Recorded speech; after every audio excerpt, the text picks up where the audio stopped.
On January 18, 2026, at approximately 8:12 p.m., Trooper Dillian Cook observed a blue Toyota Sienna traveling southbound on Interstate 55 without an illuminated rear license plate. Near mile marker 5, Trooper Cook activated his emergency lights to initiate a traffic stop for the equipment violation. As soon as the lights were activated, the vehicle moved into the left lane, accelerated beyond the speed limit, and fled, initiating a pursuit. Tennessee, Boyd Sam Young, 2403.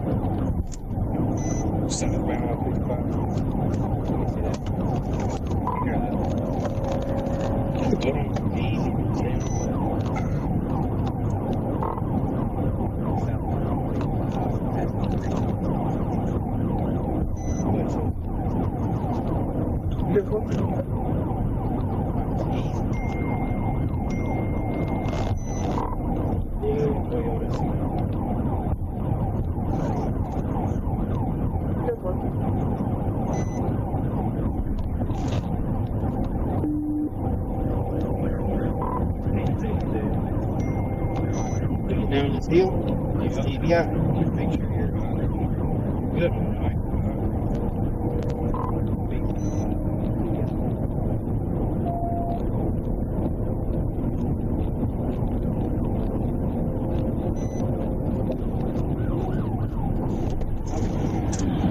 He got roll over. Let's go in the shoulder, give him the shoulder. Alright, let's go. Let's go. Hold on, stop.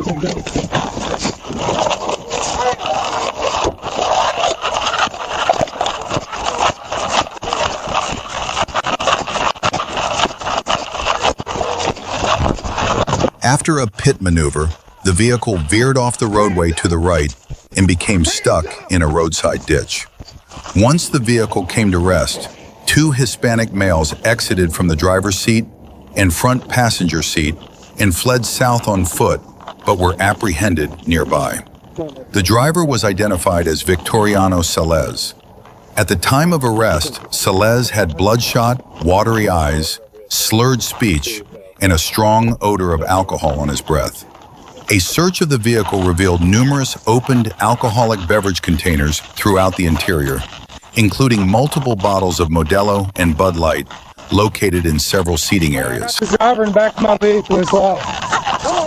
At approximately 5 a.m. on April 2nd, 2026, Trooper Cash received a request to assist in a pursuit involving a Honda Accord fleeing from the Newfoundland and Labrador police. Cash located the pursuit but was initially some distance behind the suspect vehicle. He quickly accelerated in an effort to catch up and move into the lead position.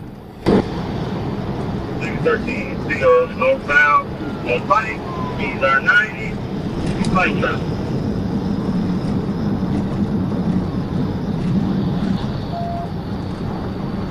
13, this is red line, 42nd and Pike, still northbound, these are 94.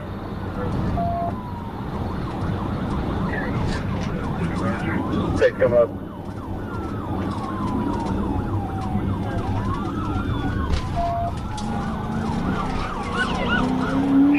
How are you?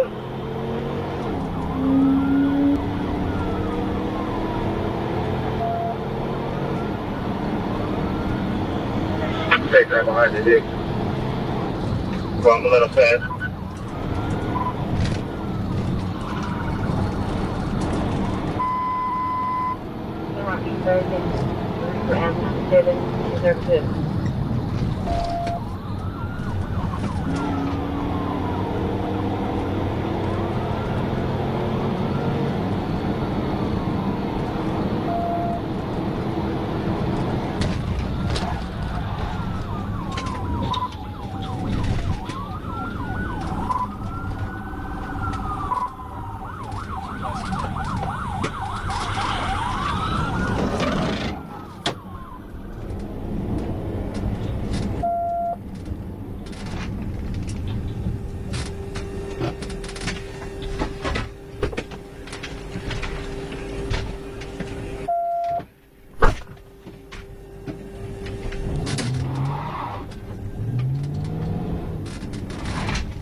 wrong.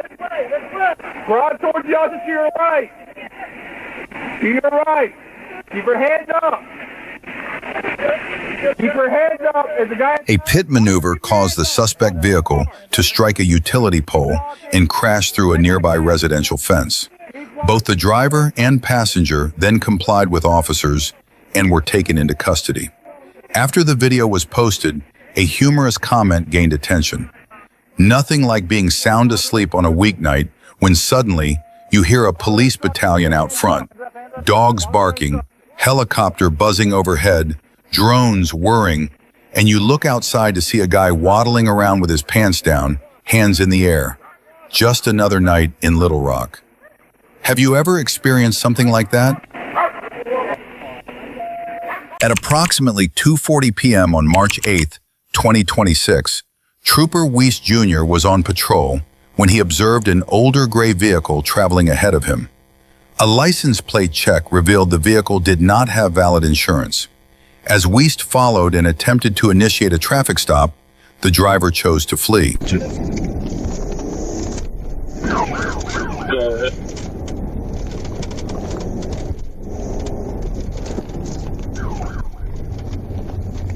Sixth and Apple 165 is around that.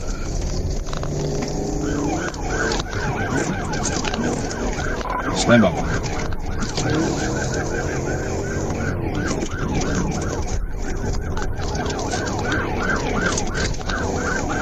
I'm not sure 10 there, 7.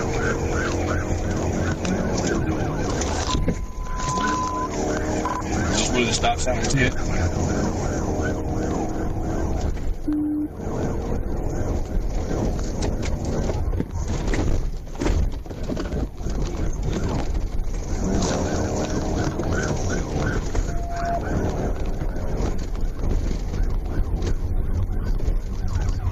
Wrecked up, Hondo.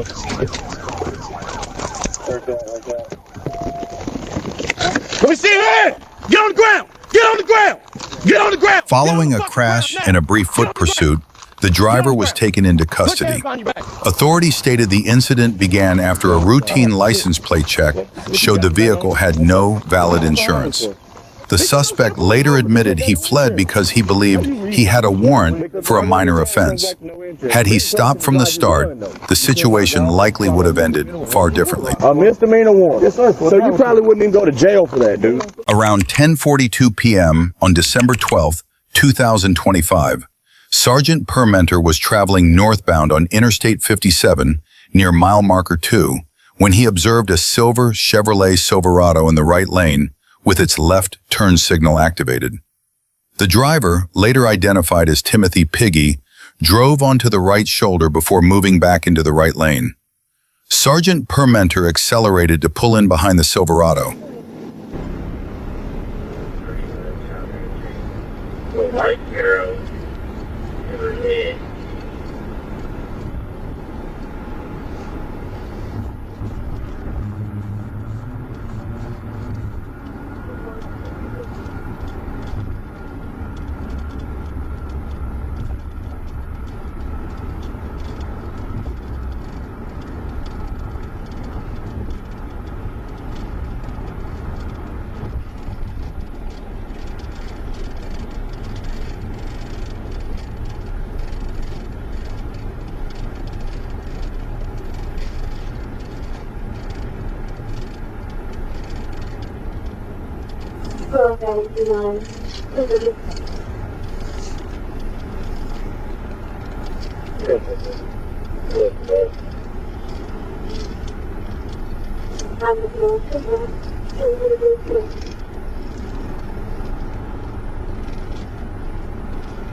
As the truck approached exit 2, Sergeant Permenter activated his emergency lights.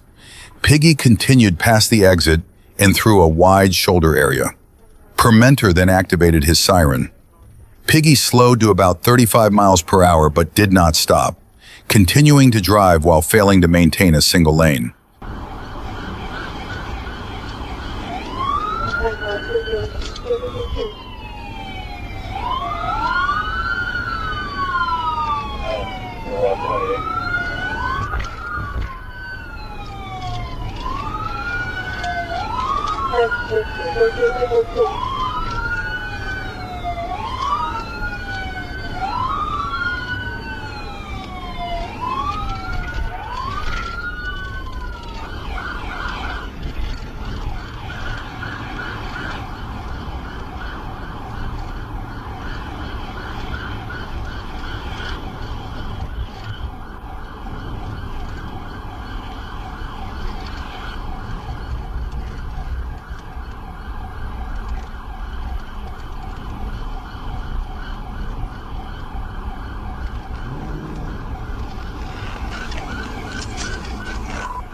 Private boy 676940.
After a low-speed pit maneuver, the truck was blocked by the patrol vehicle. Piggy refused commands to exit. Sergeant Permenter opened the door and removed him from the driver's seat, immediately detecting the odor of an intoxicant. Piggy was taken to the ground, handcuffed, and arrested without further incident. He refused to answer questions about alcohol use and declined to provide a breath sample for a preliminary breath test. At approximately 4:37 a.m. on April 26, 2026, Trooper Ben Ibarra was stopped at a red light on University Avenue when he observed a gray 2019 Dodge Journey turn from Colonel Glen Road eastbound onto University Avenue northbound while traveling in the southbound lane, nearly causing a head-on collision. Ibarra began following and attempted to initiate a stop, but the driver chose to flee.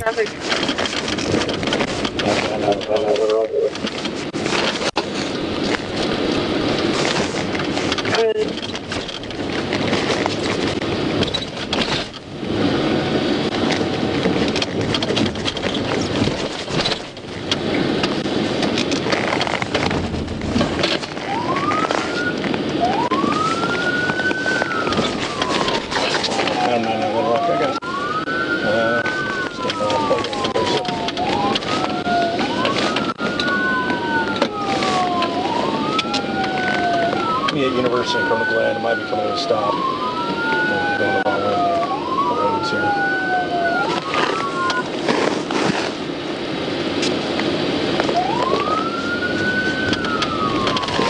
And we're going back northbound on University. 083 Victor King Goal. 083 Buchanan.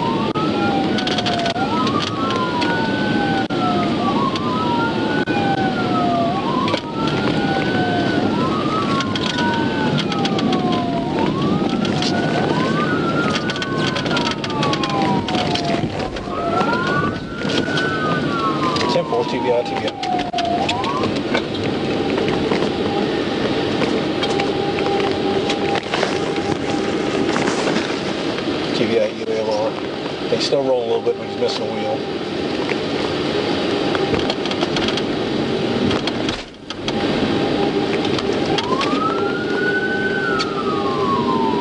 CMS received. Go ahead. Yeah, I did. 99 is received. Show me your hands. Show me your fucking hands, dude. Show me your hands. Show them to me. Show me your After a second pit maneuver, the Dodge was disabled. The driver, identified as Christopher M. Williams, immediately locked the doors, ignored commands to show his hands, and continued to act in a defiant and non-compliant manner. Listen to me, you're about to get tased. You want to get tased, bro? Put it down right now. Put it down right now. 2 seconds. Put it down. All the way down. All the way down. I'm trying to unlock my phone. I don't care about your phone, dude. Y'all get on here? Get out. Get out. Hold on. Get out. Hold on. Hold on. Hold on. Hold on. Hold on. Hold on, man. Hold on, man. Give me your hand. Give me your hand, dude. Give me your hand. Give me your fucking hand, dude. What I do? Give me your hand. After being removed from the vehicle, Christopher M. Williams kept his right hand concealed near his hoodie pocket and resisted. Facing an unclear threat, Trooper Ben Ibarra struck him to gain control. Williams continued resisting, but was eventually handcuffed. Ibarra noted a strong odor of alcohol and slurred speech. Williams was searched and placed in a patrol unit. A search of the vehicle revealed a loaded Kel-Tec 5.56 millimeter AR-style pistol, which was seized as evidence. At about 3:15 p.m. on December 25th, 2025, a Florida Highway Patrol trooper spotted a pickup truck speeding. When the trooper attempted a traffic stop, the driver refused to pull over and instead fled, leading to a pursuit at speeds exceeding 100 miles per hour.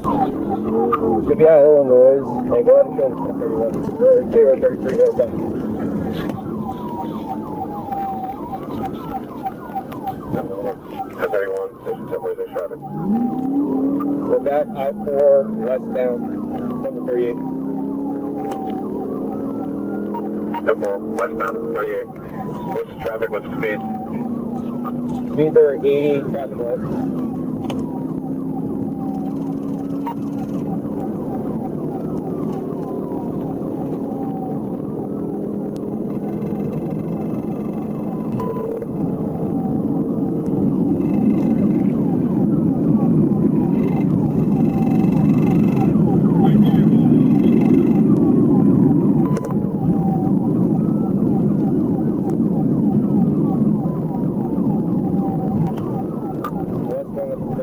Speeds are 108, 80 traffic light. Number speeds 108, my traffic.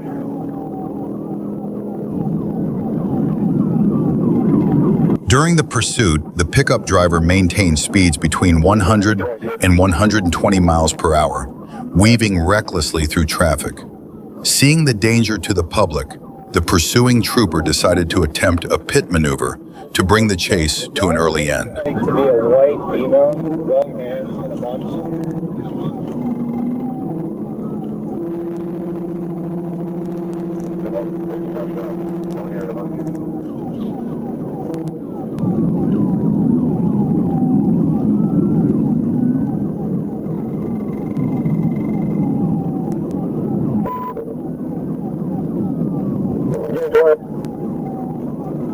Westbound 34, speed 113, traffic light. 113 traffic light. There's gonna be a front passenger unit on that.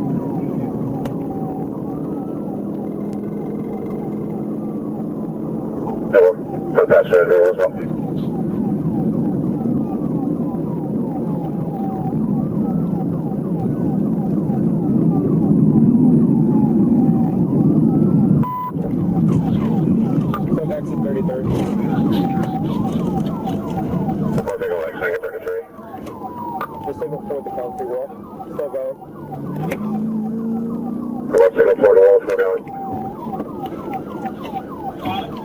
Clear left, clear right.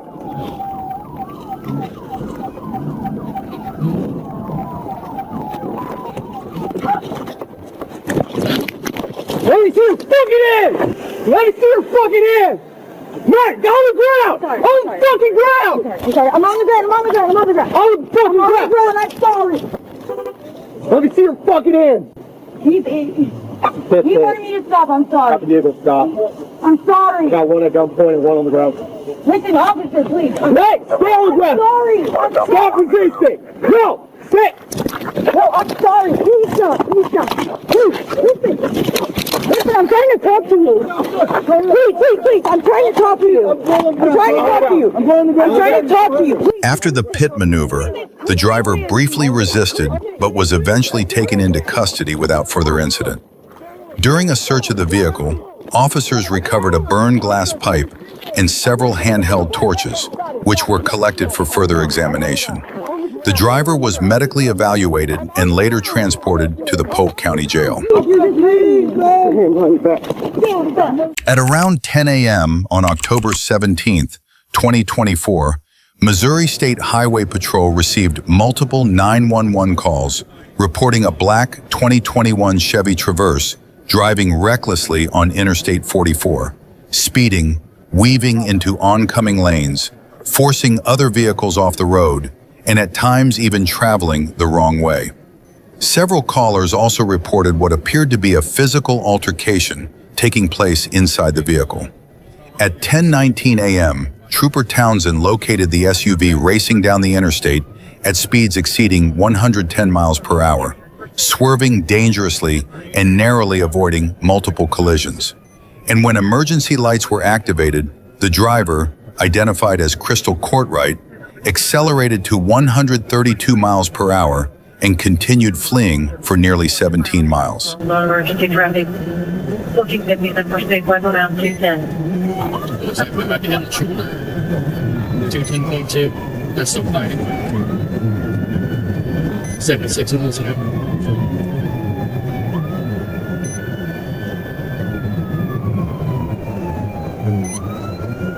So the vehicle, Probably we're just weaving back and forth. I'm not sure what's going on. We're doing 65. They had their hands on the side.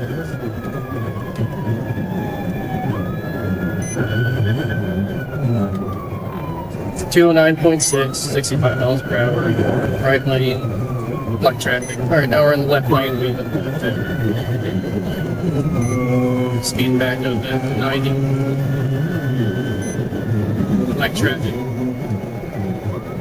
Joel 6 for all train is up 6 to 95. 85 miles an hour. The 209.0. Right lane.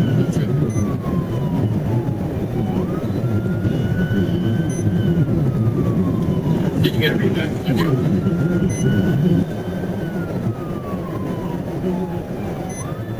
1450, it's showing idle activity. A car leasing of Lebanon on a 2017 GMC that required registration this month.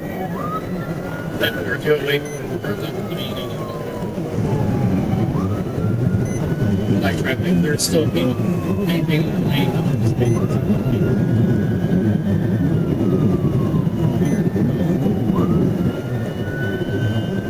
Now I'm speeding about 12 west. That's great light traffic.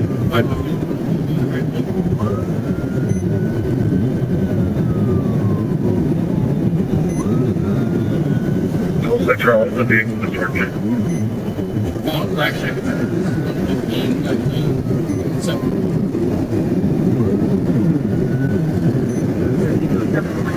Line shipment to right. We need to do a tree and stop thinking, what's the 6 days.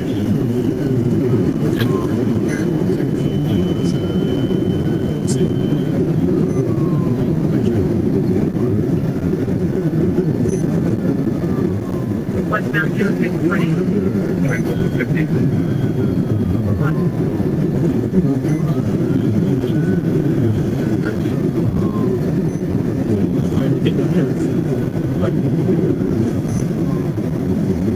Would you like to try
Westbound 3.8, left lane.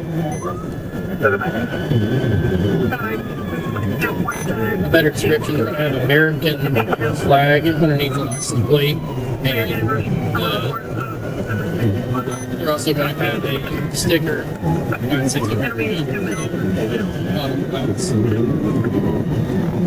Also fighting to a great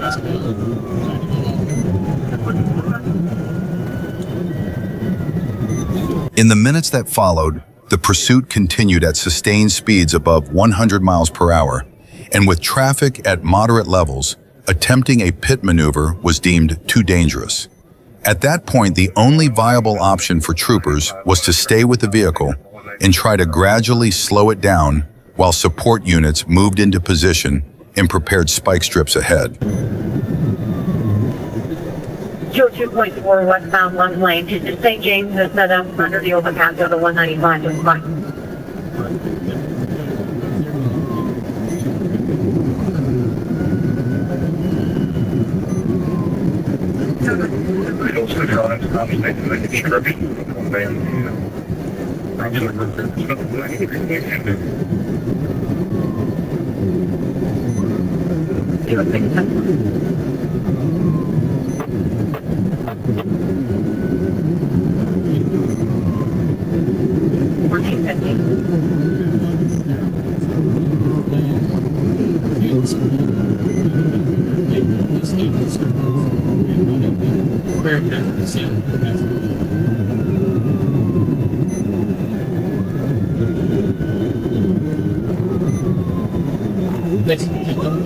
Sounds like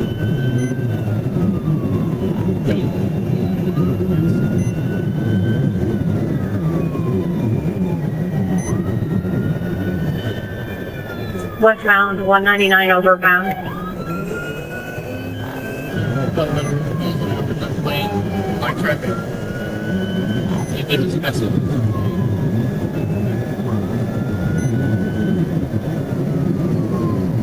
Or if you want to exit, take 58 with me, just on both sides, followed by. St. James set up with stop there under the overpass of 195.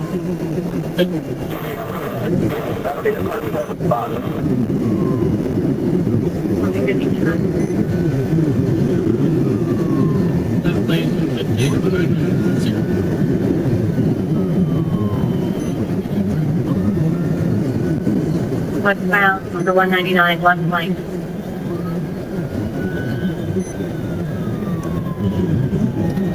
They're letting cars go around. They're not fixing the shoulder.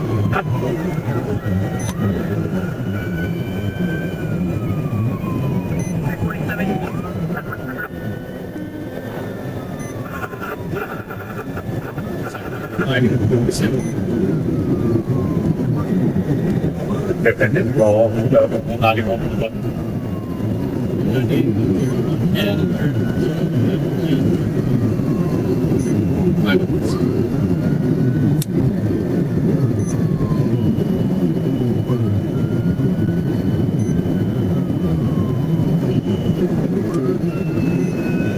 Looking to the exact location.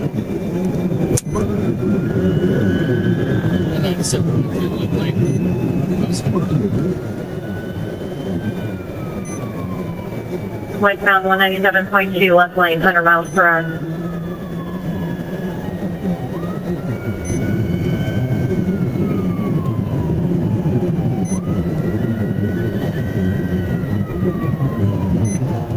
Seven 96, 16, left lane.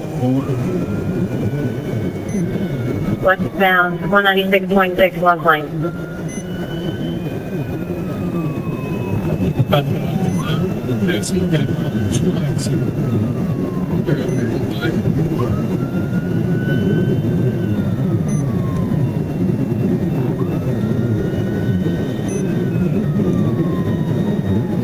They're taking the 95 exit, they just hit the exit sign, 1050. They're stopped on the exit ramp.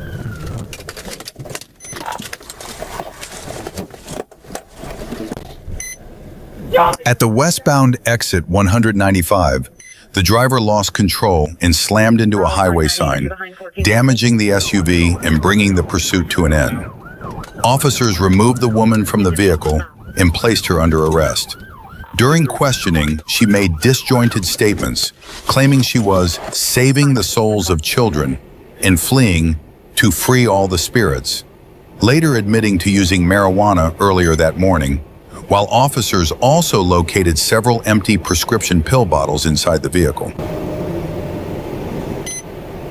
At approximately 11:23 p.m. on August 9, 2025, Trooper Highland observed a white SUV stopped at a red light.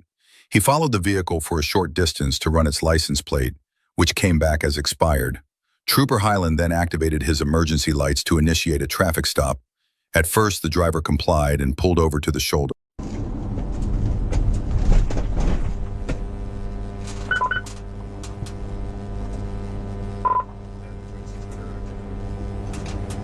Right on 36.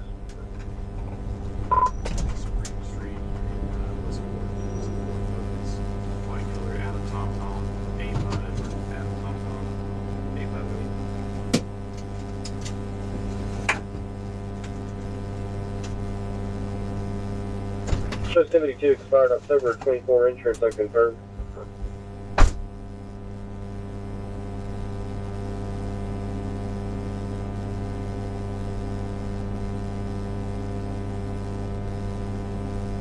Monroe, 98.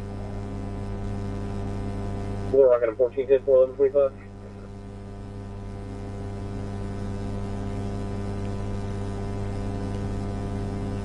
$36.14, fuel 49, we over here, I'm 10-4. Gotcha.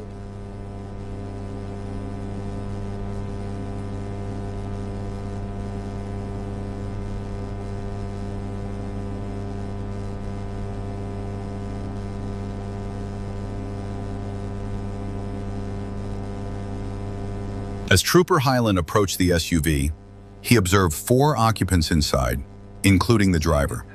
While speaking with them, the driver suddenly hit the accelerator and sped away, sparking a pursuit, a decision the driver would soon regret.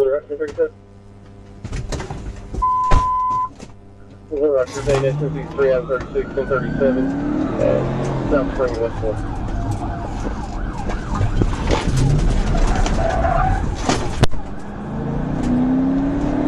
Okay.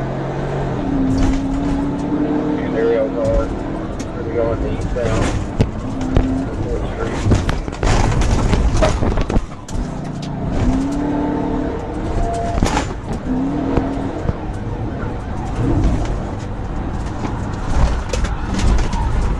Speeds are currently about 60.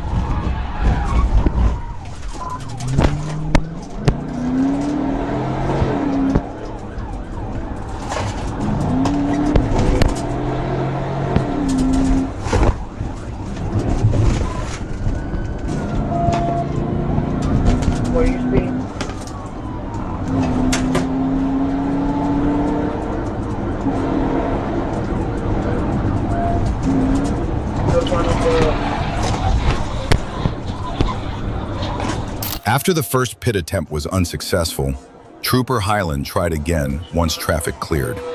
This time, the maneuver caused the SUV to overturn and land on its roof in the roadway. The occupants scrambled to escape, but 2 were immediately taken into custody at the scene. The other 2 attempted to flee on foot, only to be caught after a short chase. The driver was identified as 23-year-old Tavian Marquardt Offord, who now faces multiple charges including owner, failed to register vehicle, fleeing, felony, vehicle, or conveyance, reckless driving, first, fleeing, on foot, driving on suspended license, no liability insurance, unauthorized use of property. At approximately 2:12 a.m. on February 11th, 2024, the North Little Rock Police Department requested assistance with a vehicle pursuit on I-440 West.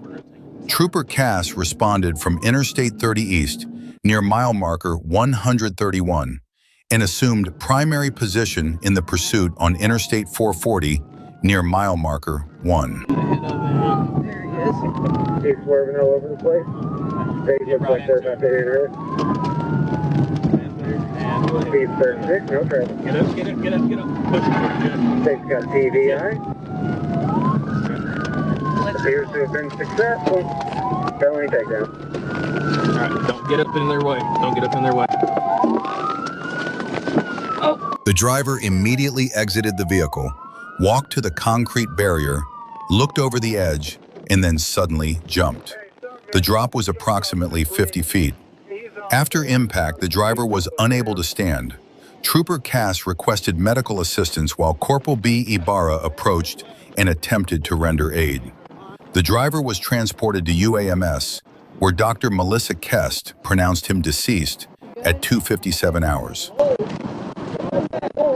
At approximately 7:05 a.m. on July 3, 2025, Trooper Cass received a request for pursuit assistance from the Little Rock Police Department.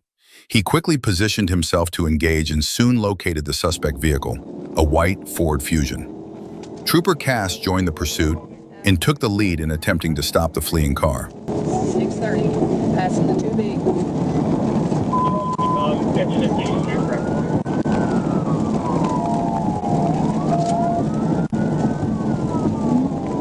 Still heading westbound. Speed 93. Medium traffic.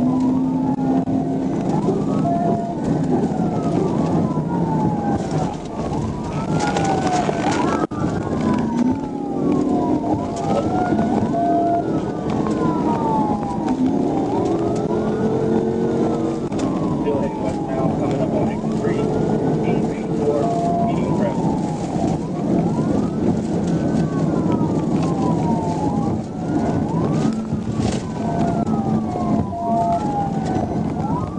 Taking exit 3A, speed 65, low traffic.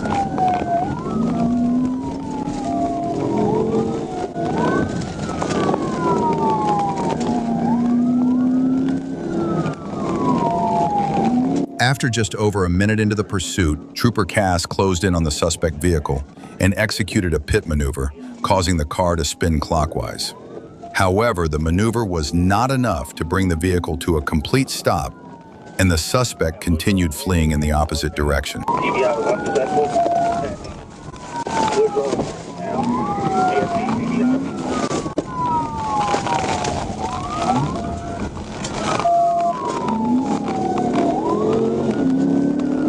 Oh, no, we ain't going everywhere. TBI unsuccessful, continuing northbound. We're on Wood Road in Carnival.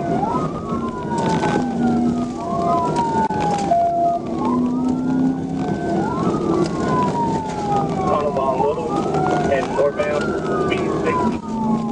No traffic.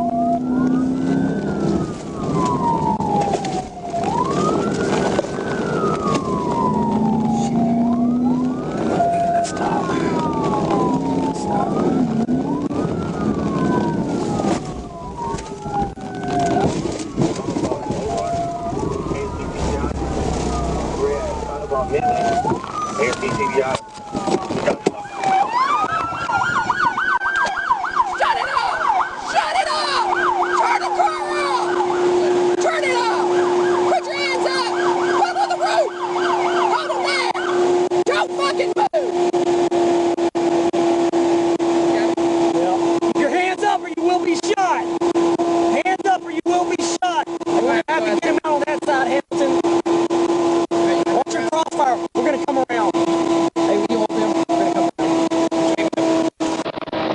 suspect was ultimately taken into custody without further incident.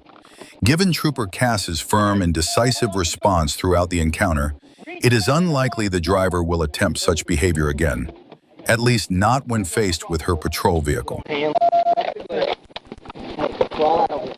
At approximately 11:47 p.m. on January 6, 2024, Officer Walker observed a red Lincoln MKZ fail to signal while changing lanes and cut off another vehicle just east of Piedmont Avenue on Ellis Street.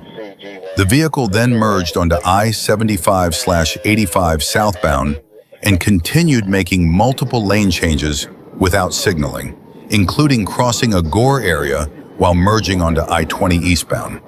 Walker activated his emergency lights and siren to initiate a stop, but the driver fled, leading to a pursuit.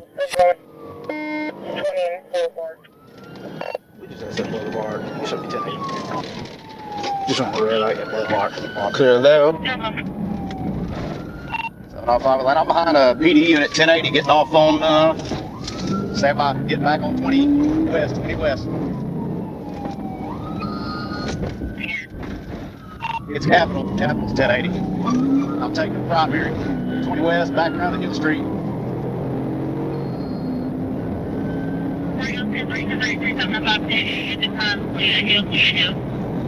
It's a Buick sedan. He's got to go to the telephone. I'll try not to get cut off there. Far left lane, connector. Westbound.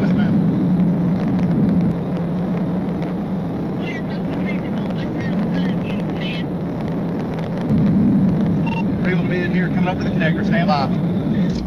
He's trying to take the connector. It's got a tent tag on it. Paul 5 126398. 126398. Trying to swerve off. Stand by. Hit.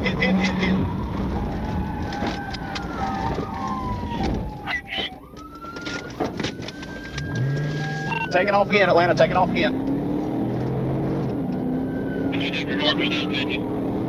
20 West. Lee Street. 20 West coming up to Lee. Stand by for another pit.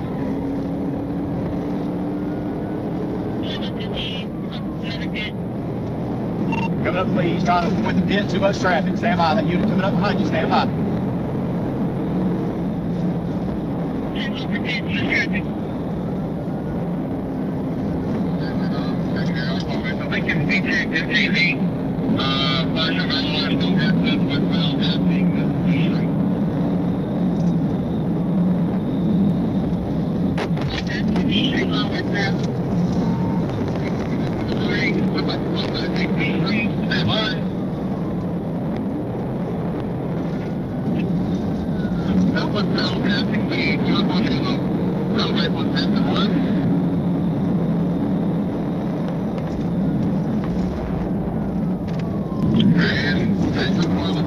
Near the Windsor Street exit, Trooper Matthews executed a high-speed pit maneuver, sending the suspect vehicle into a wall.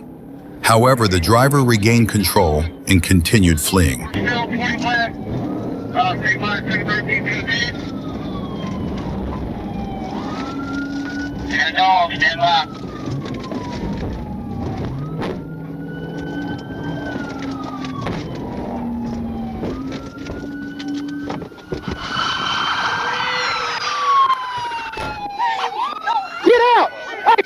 Stop fucking reaching!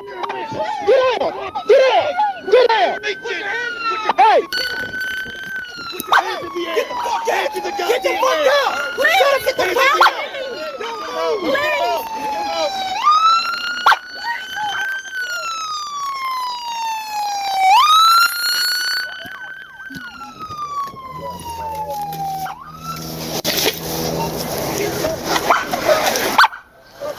Appreciate y'all.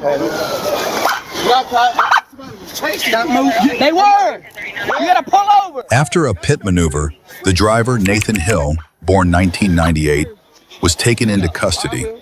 During a search of the vehicle, Trooper Brown located a black Glock 22 Gen 5.40 caliber pistol on the driver's side floor, which had been illegally modified to function as a fully automatic weapon. Trooper Brown also found a black bag on the rear driver's side floor containing a large quantity of suspected marijuana packaged in multiple plastic bags, including smaller distribution-style packages, along with a digital scale. A search of Hill revealed a sum of U.S. currency on his person. Around 2:29 a.m. on July 2, 2023, Sergeant Matthews was traveling northbound on Peachtree Road near West Wesley Road when he spotted a blue 2018 Dodge Challenger Scat Pack. The vehicle had been reported stolen by the Atlanta Police Department earlier that night. Upon noticing police presence, the driver turned left onto West Wesley Road and immediately accelerated, initiating a pursuit. Atlanta, he's taking off on me. I'm 1080. West Wesley, coming up the north side. West Wesley, north side.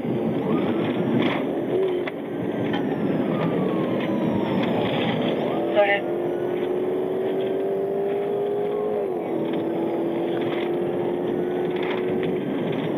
Atlanta, you clear? I'm 1080. West Wesley with that 1099 vehicle.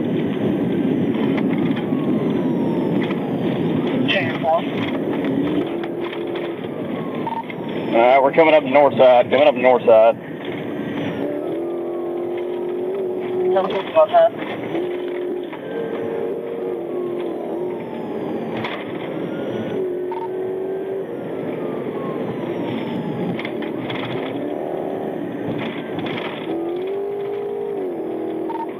We are passing north side.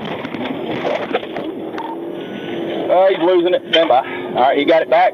Still on West Wesley. Still on West Wesley. Did you carry up there? Be careful.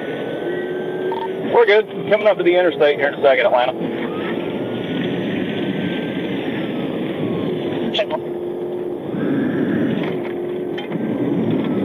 All right, coming up to a light. Coming up to a light right here. Actually, it's the stop sign. The stop sign is clear. Nobody's there. We are safe.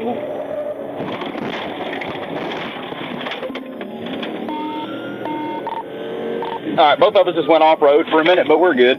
Got it back. We're continuing. Stand by for a pit. They might be bailing. Passenger. After an earlier loss of control by the driver, the pursuit reached the intersection at Moores Mill Road, where a passenger jumped from the vehicle while it was still traveling at high speed. Despite the danger to his companion, the driver continued to flee without slowing down. Up on Moores Mill.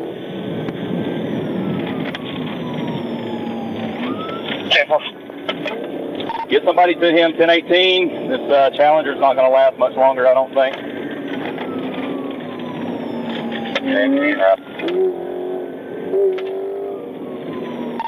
Now we're going through another stop sign that's clear.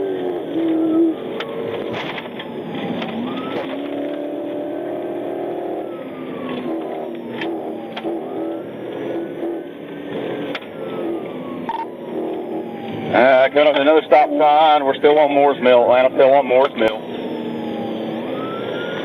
1093, go westbound. Turn around. We're clear to pass. Clear to pass. Still south. Moores Mill. South on Moores Mill. Setting up to turn right. No, never mind. Staying straight on Bolton. That intersection's clear. Crossed over Bolton.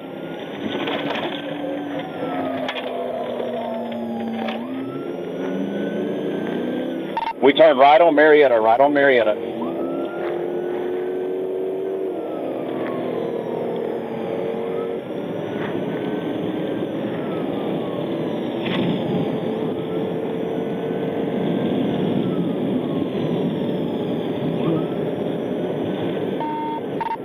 Gotta be advised, we're still on Marietta Boulevard. I think we just crossed into Cobb County.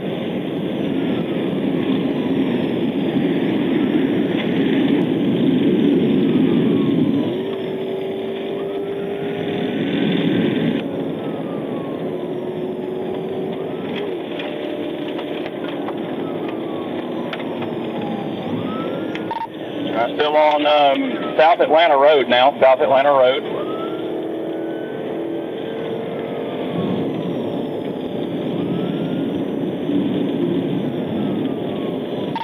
Passing Plant Atkinson.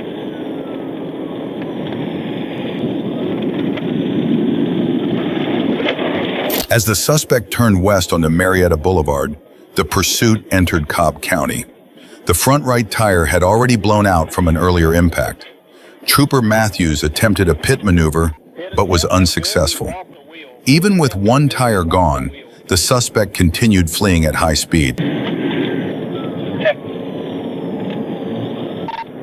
Passing North Church Lane. North Church Lane? Anybody close to me? I'll be coming 25. You're going to hit 25 Junction Tech. All right, I don't know how much longer my car is going to last, but we are going over 285 now. Going over 285 now. Left smart right, confident.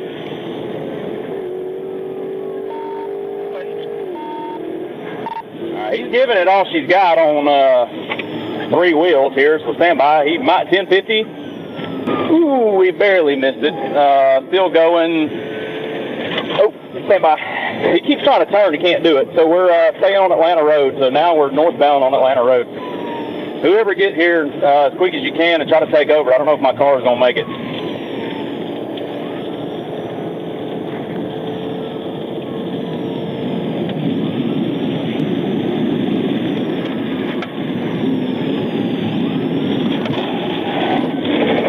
Another pit. After a second pit attempt, the suspect vehicle suddenly came to a stop, and 3 young men fled into a nearby residential area near Westwood Road. Sergeant Matthews attempted a foot pursuit, but the suspects jumped multiple fences and disappeared into nearby backyards. Additional troopers and Cobb County officers responded and set up a perimeter, and a K-9 unit searched the area. During the search, officers recovered clothing and a backpack containing items associated with vehicle theft. No suspects were located or arrested. Give me unit 1018 and a dog, 1018 and a dog. At approximately 4:17 a.m. on January 26, 2023, Trooper Byrd was notified by Officer Andrew Stovall that the Benton Police Department was actively pursuing a blue Jeep Liberty heading east on Interstate 30 from Sevier Street. The vehicle was suspected of being involved in several burglaries in Benton and was traveling at around 100 miles per hour. The Jeep exited the interstate at mile marker 126 and continued southbound on Highway 111 into the city of Alexander. It then proceeded east on Alexander Road toward Vimy Ridge Road. Near the intersection of Alexander Road and Pam Road, Trooper Byrd joined the pursuit as the secondary unit.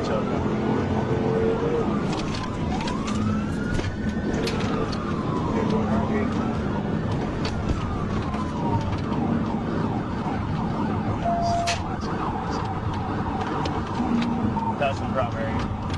That's the yellow. You're going to go on in the line. Just going straight to the intersection. Watch the cars coming on. There's a creek right here in tracks. I'm from this area. I know it. So I'm going to hang back and wait. Once we get through this area, then Going through we'll adjust it. Alexander Road and Vimy Ridge. Just Speed traffic up for us. 55. No traffic on Alexander Road. Yeah, right there, that warehouse. That should be opening up.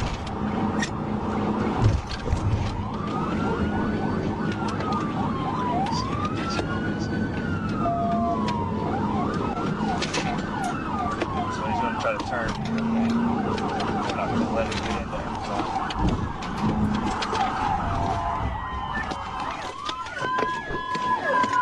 At the intersection of Alexander Road and Industrial Parkway, Trooper Byrd successfully performed a pit maneuver, briefly disabling the suspect vehicle. Despite the pit, the driver continued fleeing by steering off-road, crashing through a residential fence and driving into a field. Moments later, the vehicle became stuck in the terrain. Both the driver and passenger exited the vehicle, complied with commands, and were taken into custody without further incident. Now.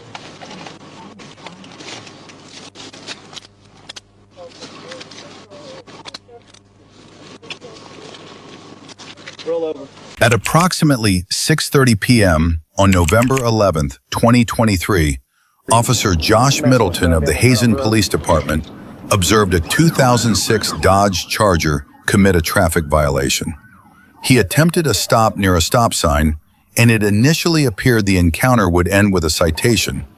But instead, the driver suddenly accelerated and fled, triggering a high-speed pursuit. Shut it off! Turn it off! Turn the car off!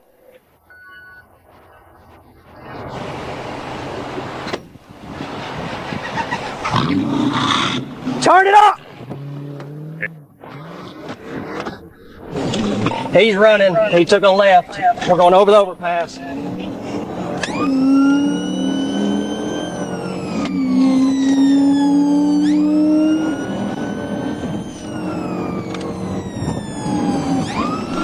We're going to get back on the interstate. Nope, he's going the wrong. He's trying to turn around. I hit him.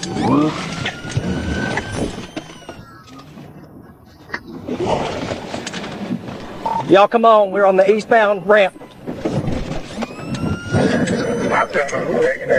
The first pit maneuver was executed with significant force, causing visible damage to the suspect's vehicle. It seemed like the pursuit might end there, but instead the driver regained control and continued fleeing. I've done pitted him twice. He keeps spinning around in this dirt.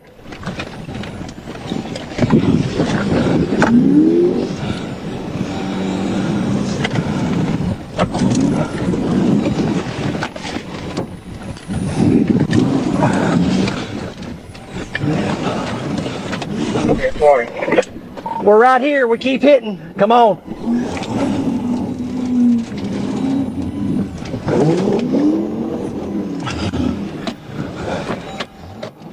Hands! Hands! Show me your hands! Shut it off! Hands! But in Get it, ladies! Move, cross the road! That's always taking off again.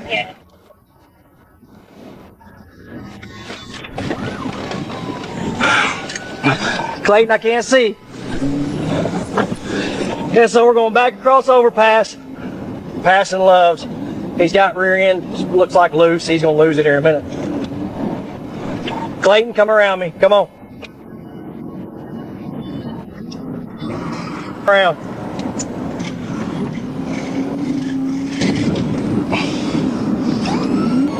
So we're coming up on Tampa Road. He's in bad shape.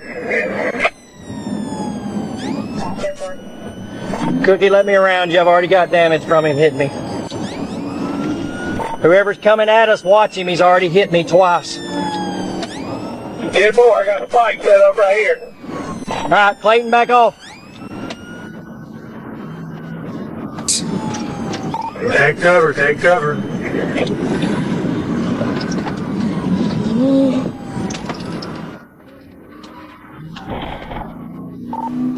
You hit a truck.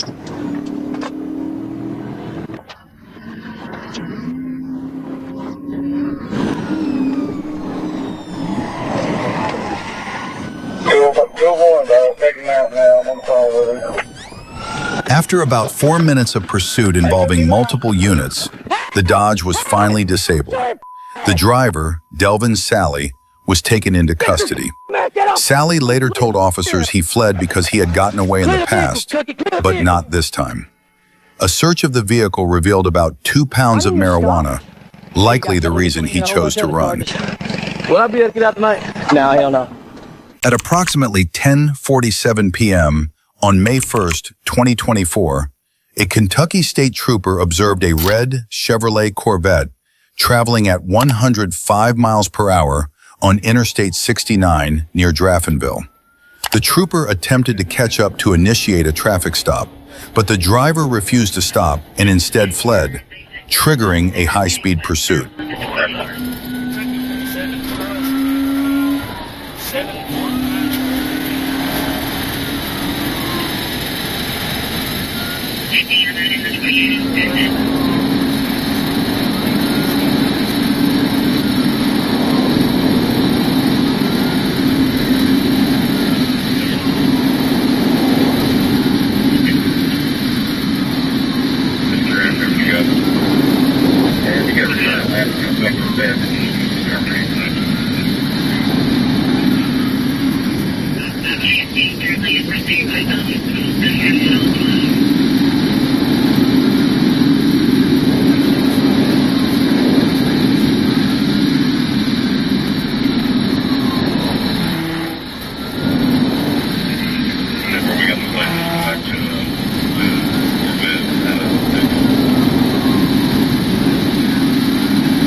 Over the next several minutes, the pursuit escalated to extreme speeds, at times reaching 140 to 150 miles per hour.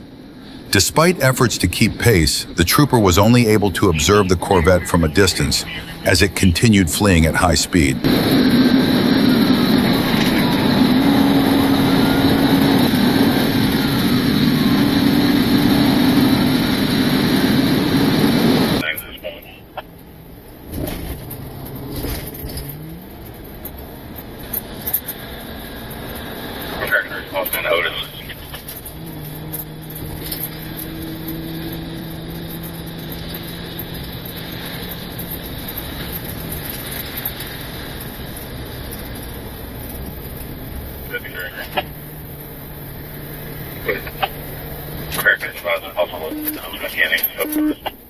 I got him. He's coming straight on towards me. Coming straight on towards me. He's going through a yard. He went through someone's yard. Here. Where? There, yeah.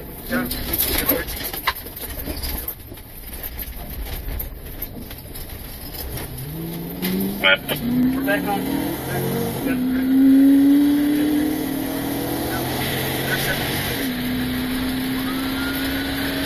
Yeah, it's already paid the speed, which is to 310.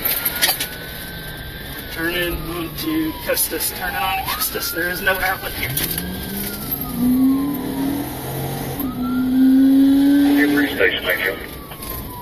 We are going through a field now. Going through field now.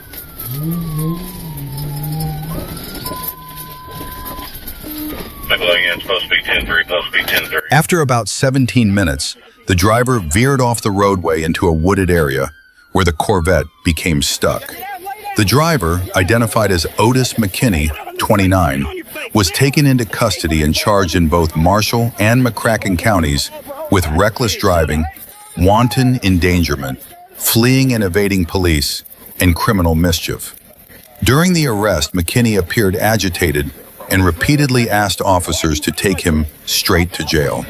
Authorities later stated that multiple attempts had been made to stop McKinney during the pursuit, all unsuccessful, despite this being his first known encounter with the Kentucky State Police. What you got on you? Get up. Get up.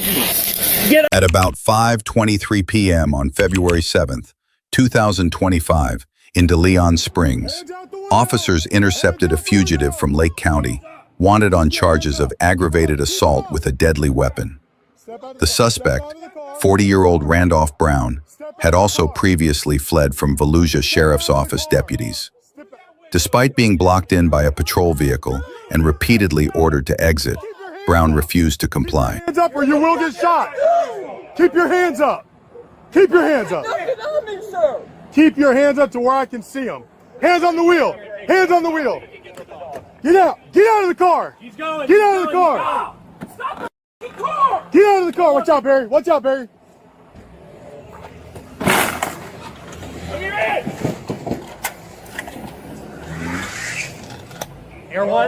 After repeatedly refusing to comply, the suspect suddenly turned the wheel, rammed a patrol vehicle, and fled the scene. A law enforcement helicopter was deployed to track the suspect from above as ground units quickly moved in to pursue.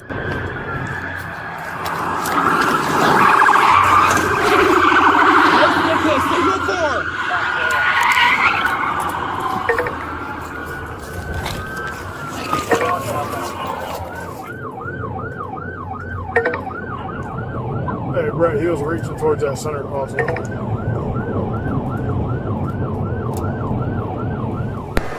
Air 2, Air 1, we have the vehicle. If you guys want to break off. Copy, we're breaking off. Rear driver is low. Come on, hurry up. Doesn't look like it's going down. We're coming over the truck route split here in 30 seconds. All right, the silver one, get ready.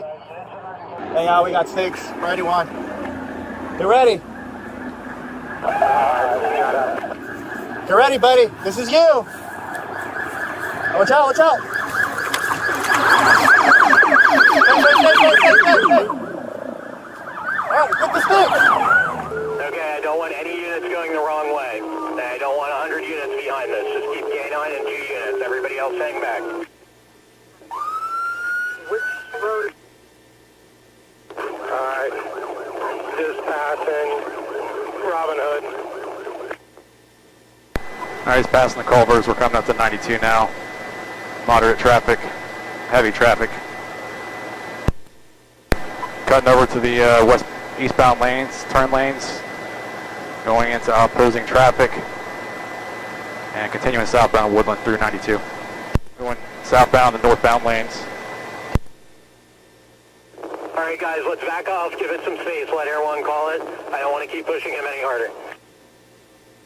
Still southbound, northbound lanes coming up to Plymouth now. Over the top of the roundabout, still southbound, going into oncoming traffic. We're about a quarter mile out from Kepler now, still eastbound. After a brief pursuit, the suspect lost control while weaving through traffic and collided with a civilian vehicle, bringing his car to a stop. He immediately jumped out and fled on foot. A K9 unit was deployed and quickly engaged in the chase. He's out, he's walking away from units. He's running towards the 7-Eleven around eastbound M44. Parking! Parking red! Parking! Parking red! Get on the ground! Get on the ground! Do it now! Get on the ground! Get on the ground! Put your hands on your back! Central dog got him, dog bite. Taking him 10-12 right now. Good boy, red pocket. Outnumbered by officers in a K9 unit, the suspect surrendered and was taken into custody. Inside Brown's vehicle, deputies found a loaded gun and a backpack containing multiple types of narcotics. In addition to his no-bond warrant, Randolph Brown faces new charges including armed fleeing, assault on law enforcement officers, assault on a K9, resisting arrest, hit and run with injury, armed trafficking of oxycodone, and multiple drug possession offenses. No serious injuries were reported. Around 3 a.m. on April 26, 2025, Trooper Kennedy observed a white Dodge Charger speeding westbound on Interstate 30 near mile marker 138 at approximately 3 a.m., 100 miles per hour, changing lanes without signaling. He activated his emergency lights near mile marker 137. The driver slowed to 65 miles per hour and changed lanes but continued driving. After crossing the Arch Street overpass, the driver accelerated to 85 miles per hour, passing exits 135 and 134. Realizing the driver was attempting to flee, Trooper Kennedy initiated a pursuit.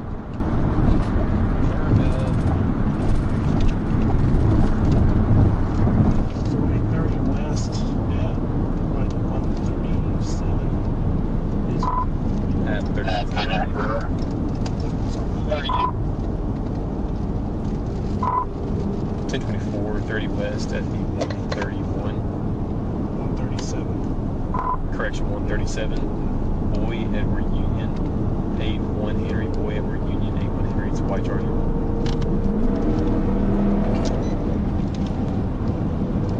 Yeah, they're drunk.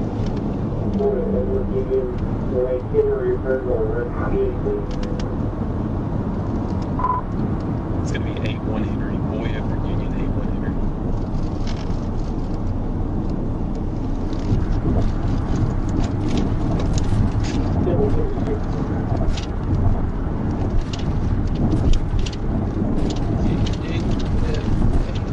Maybe trying to get off the bridge, but kind of driving erratically, so he was looking for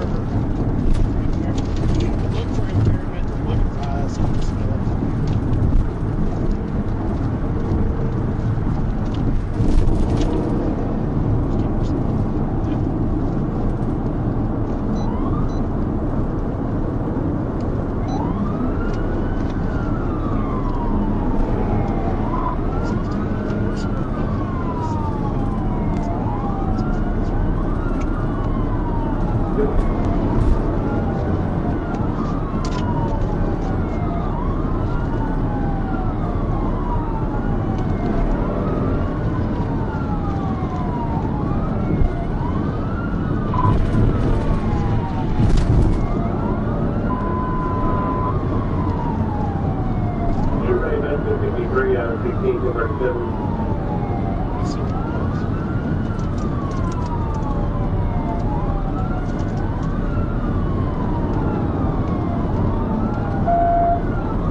Just a combination, Jefferson.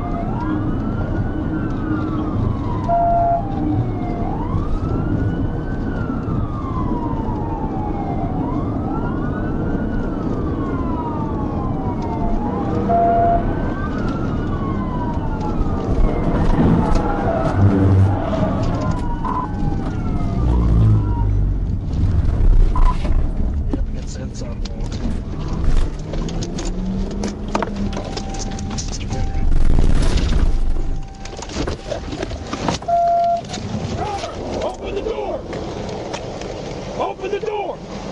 Put your hands up! Put your hands up! Step out of the vehicle!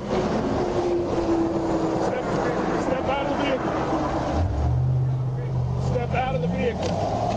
After just over 2 minutes into the pursuit, Trooper Kennedy executed a precise tactical vehicle intervention, causing the Dodge Charger to spin counterclockwise and crash into a concrete barrier. The driver exited the vehicle, surrendered, and was taken into custody without further incident.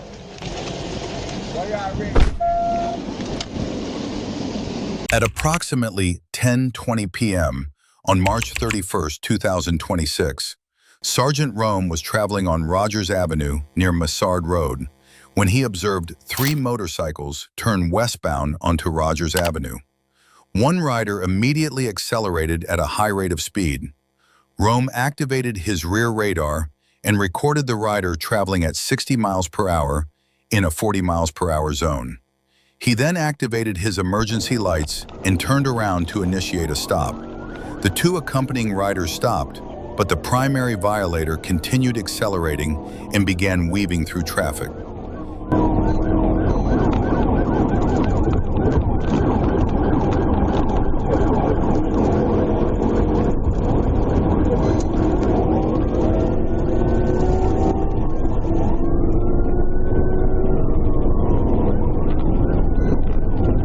Clear left, clear right, clear left, clear right.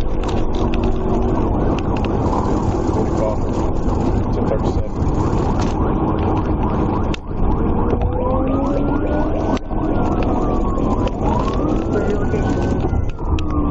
Westbound on Rogers. Westbound on Rogers, passing 68. This is 45. Black shirt.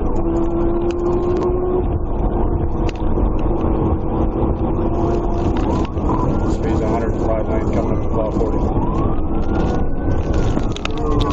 Clear left, clear right. Left to the red light. 100, 540. Passing McDonald's, speed's 100.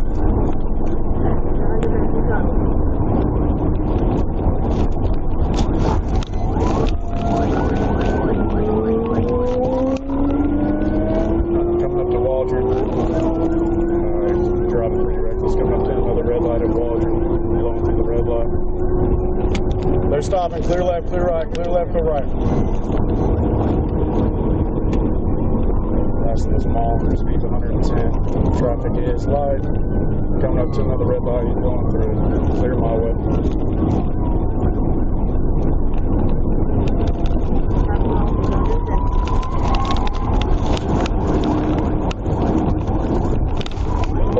Blacked out, right on 46, South 46, going northbound. He's a big boy, he's about to wreck it.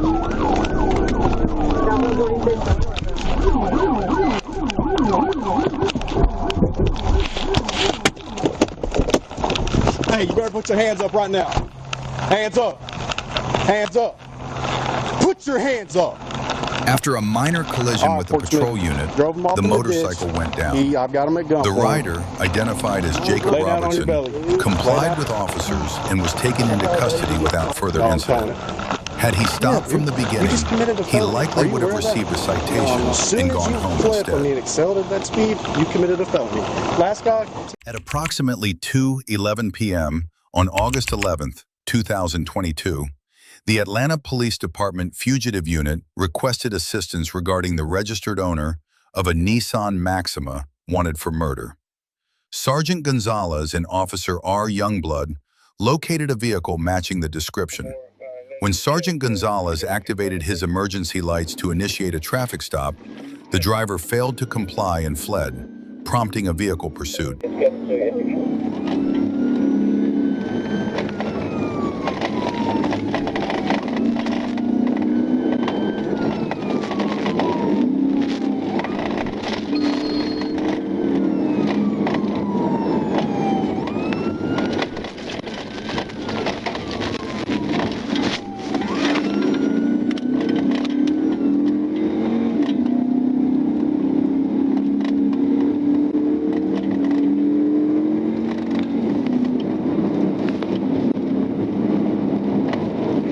Atlanta 38. Go ahead, 71. Going to be connected north. I'm sorry, connected south in Cleveland Avenue. Connected south Cleveland Avenue. It's going to be a white Chevy Silverado. Georgia Place, Charles Williams 7756. CCW 7756. Yep.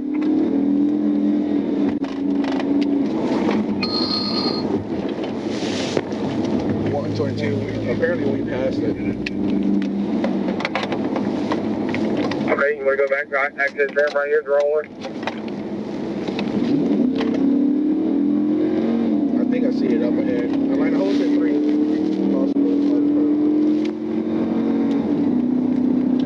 Oh yeah, it's holding 3 stuff. Southbound at University, looking for it, Atlanta. Clear, southbound University. Shit. Getting off on University. There, we're getting off on University.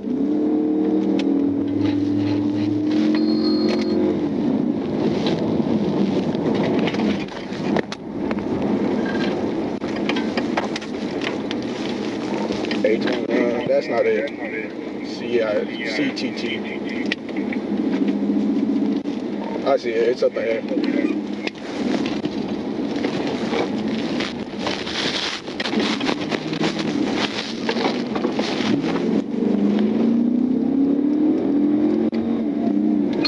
This one right here.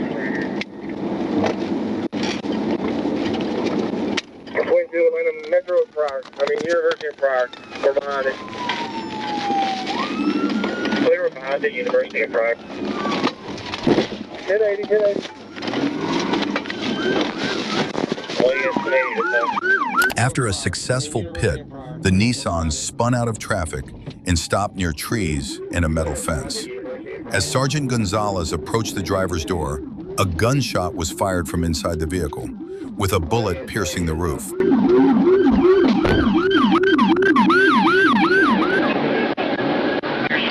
After repeated commands went unanswered, officers approached the vehicle and discovered the driver had shot himself in the head.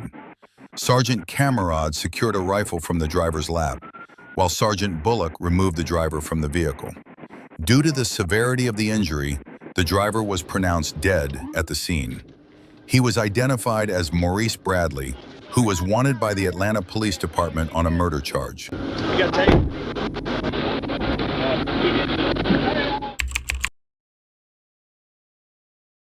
At approximately 10:15 p.m. on October 16, 2021, police received reports of an illegal street racing gathering at 2022 Headland Drive in East Point, Georgia, where a police helicopter arrived ahead of ground units and observed a white and green Chevrolet Camaro performing repeated donuts in a parking lot, the engine roaring as the driver continued to show off, unaware that officers on the ground were already closing in and that the brief thrill of the moment was about to come at a cost. Still don't have street overlay, so if you get into anything, I'm going to have y'all call it. I can still keep the camera on it, but I don't have street overlay. Watch that parking lot. The drive right there.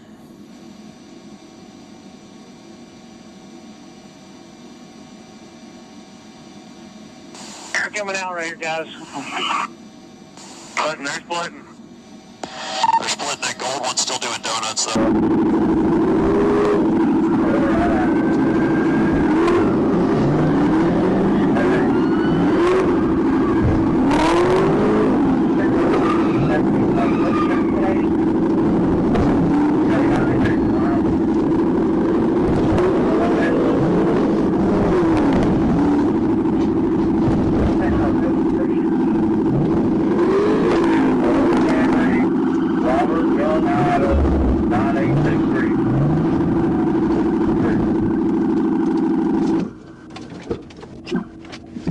Get your hands up!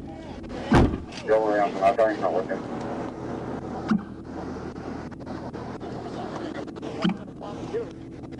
Get on the ground. Get on your Camaro, custody. I'm looking for the other You ain't gonna apologize. You ain't gonna apologize. At approximately 9:09 p.m. on May 15, 2022, Sergeant A. Gonzalez received intelligence about an organized stunt driving group engaging in illegal activity near North Avenue and Spring Street. While patrolling the area, Sergeant Gonzalez observed a silver Lexus IS 300 performing circular burnouts in the intersection. When he activated his emergency lights and siren to initiate a stop, the driver fled. At the same time, several bystanders ran toward the patrol car, attempting to block it and create an escape path for the Lexus.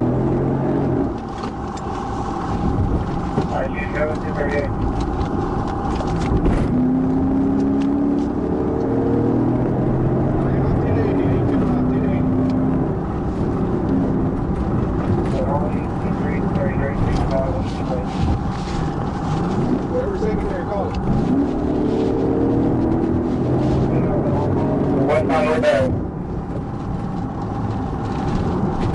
Clear, westbound, no bad.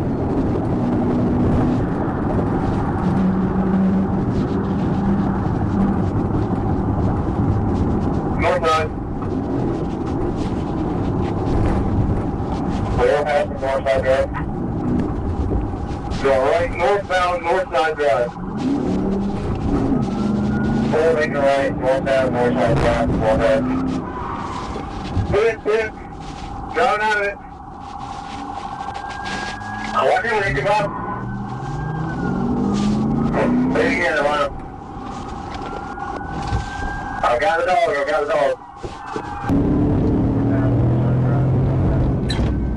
Good. Driving out of it. Watch it, make it up.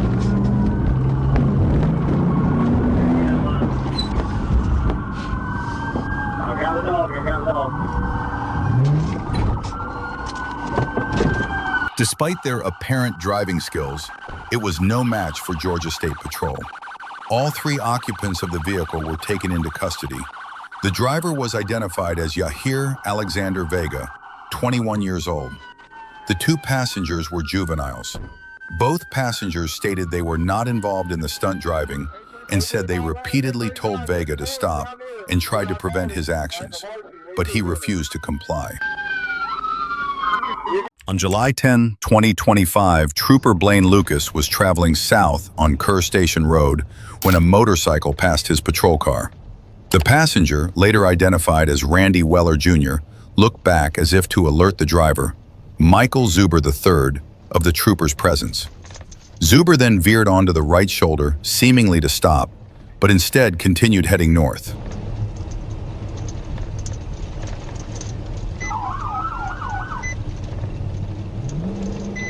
I was about to say, don't you do it, bro.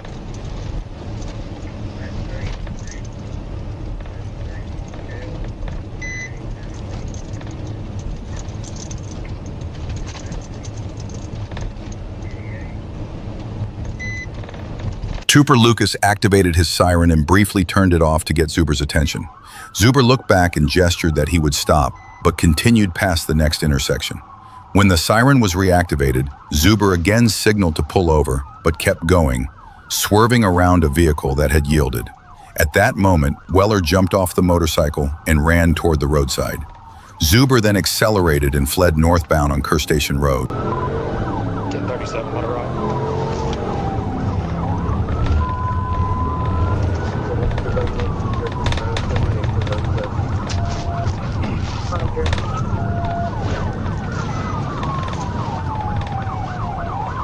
There was a white male jumped off around.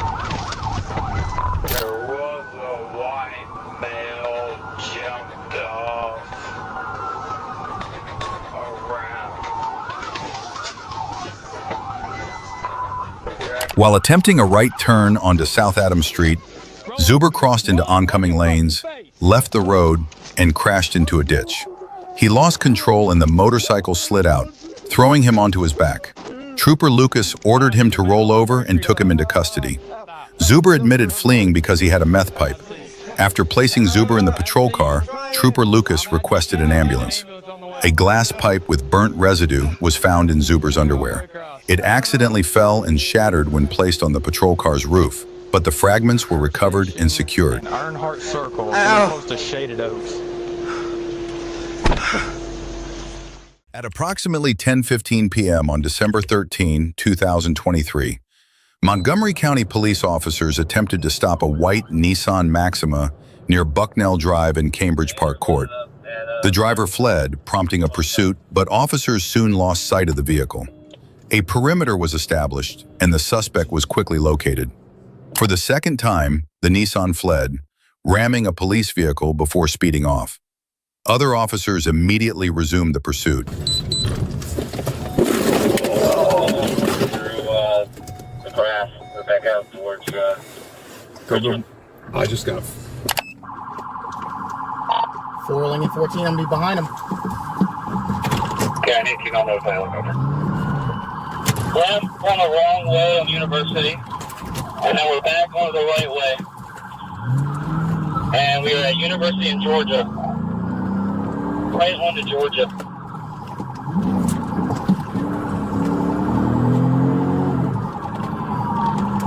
Georgia South.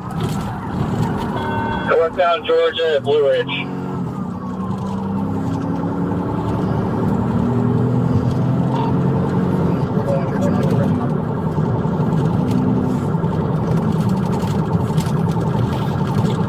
Coca-Cola. Hey, patrol, get funding. My car is messing up.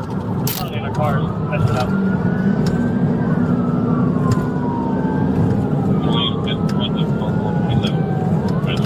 Keep right. Henderson. George and Henderson.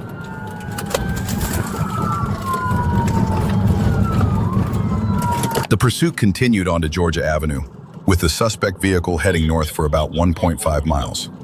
At the intersection of Georgia Avenue and Henderson Avenue, the Nissan struck the median, lost control, and entered the southbound lanes, driving against traffic. The Nissan collided with two other vehicles before coming to a stop. When officers arrived, the scene was chaotic. They immediately assisted the injured parties. Show me your hands!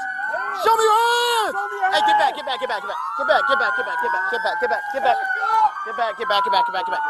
Back up. Lincoln 14, shut down northbound Georgia at Shorefield, or at Wiseman. Back everybody up. You need to shut down northbound Georgia at Wiseman. Southbound Georgia at Wiseman. Can you hear me? Do we have a bailout? Negative. We have someone entrapped. Start fire rescue. Have them staged. Wave your hand if you can hear me. Step back. Move. Hey, move out! Move! Hey, officers, you're in our crossfire! Get out of the northbound lane. All officers, get out of northbound lanes. You guys are in our crossfire. All officers, get out of southbound lanes. Get out of the southbound lanes. Watch out for crossfire. Let's move out. Watch my hand. Moving up. Hey, put your hands up! Hands up! Hands up. Keep your hands up. I'm hands on.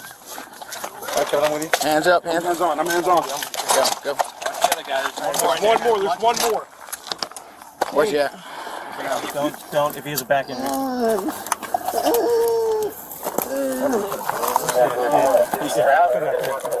He's trapped, guys. All right, step back.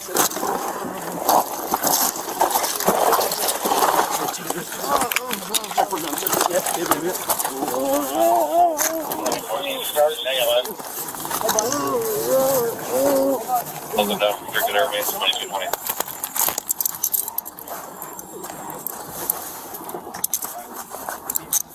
I'm gonna need another ambulance for two individuals. Both the driver and passenger of the Nissan were trapped inside and required assistance from officers to get out. Everyone involved was transported to the hospital. The passenger, who was under 18, was later pronounced dead. The others sustained minor injuries. The driver was identified as 19-year-old Antoine Randall. Public records show Randall was wanted for violating probation after pleading guilty to armed robbery in July 2023. A warrant for his arrest had been issued in October. Stand up. Hey, I didn't get his pocket tool. I just got his waistband. Two transports for nothing. Around noon on June 5th, 2025, a patrol officer stopped next to a 2025 Honda Civic at the intersection of Refugee Road and South Hamilton Road. A license plate check confirmed the vehicle had been reported stolen. As the officer followed the Honda and attempted a traffic stop, the driver ignored commands and accelerated, fleeing the scene.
As the suspect tried to squeeze between two stopped cars at Tussing Road and Hill Road, the stolen Honda crashed into both vehicles and flipped onto its side. Officers quickly approached, and a deputy broke the rear window, allowing the occupants to crawl out. The driver was taken to the hospital for evaluation. One passenger was released. The other was arrested on a felony warrant from Franklin County. One driver involved suffered a broken toe. The other was not injured.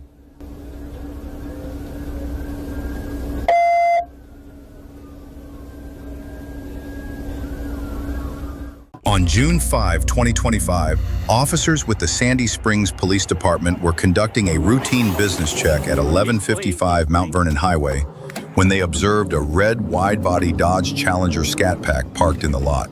At least one person was inside the vehicle. A check of the license plate showed it did not belong to the Dodge, raising concerns the vehicle might be stolen.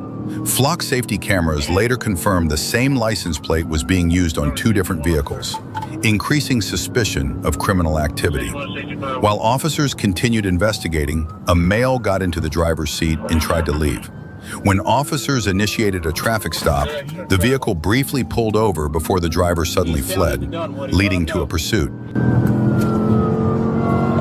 So 61 check down, go in, let Doug, what do you know? Get 10-4. That's fine, it's only I need a description of it.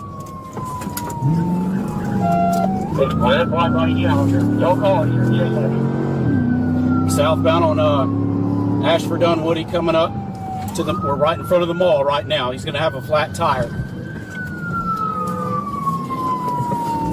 Charlie 6, still on 1, continue over traffic. We're continuing on Ashford Dunwoody. 61 and 62 confirming your pursuit. Hey, from 62's with him. We're continuing southbound on Ashford Dunwoody. Coming up to Hammond.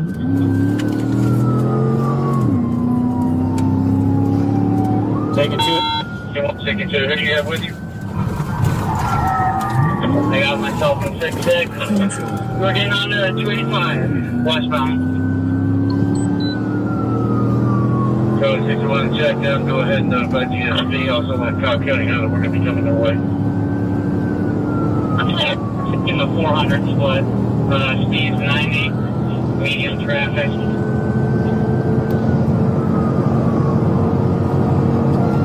400 northbound, speeds 120.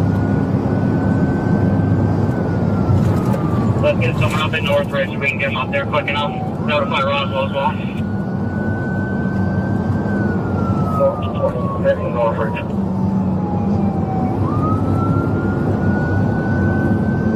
And yes, confirming 400 northbound. Speeds are over 100. Traffic's medium.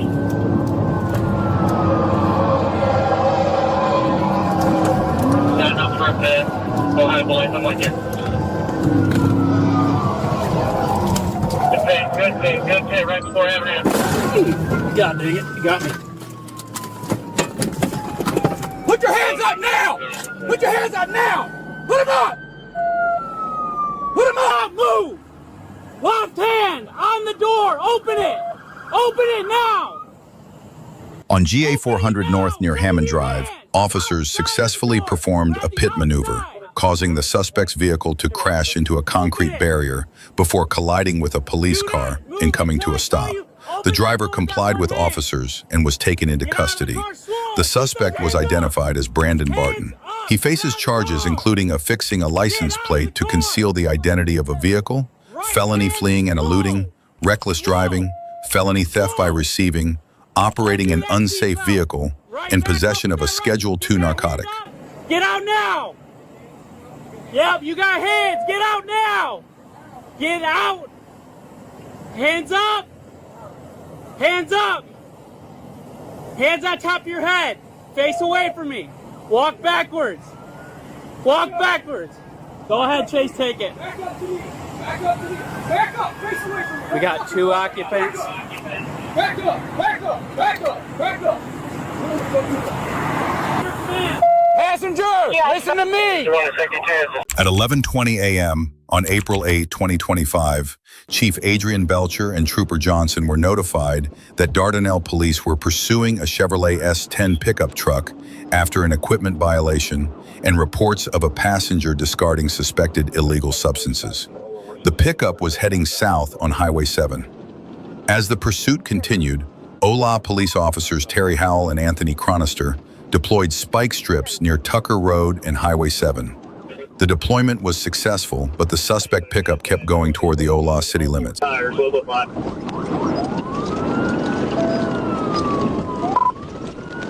State primary. Better take all of them. We're east on North 2nd Street.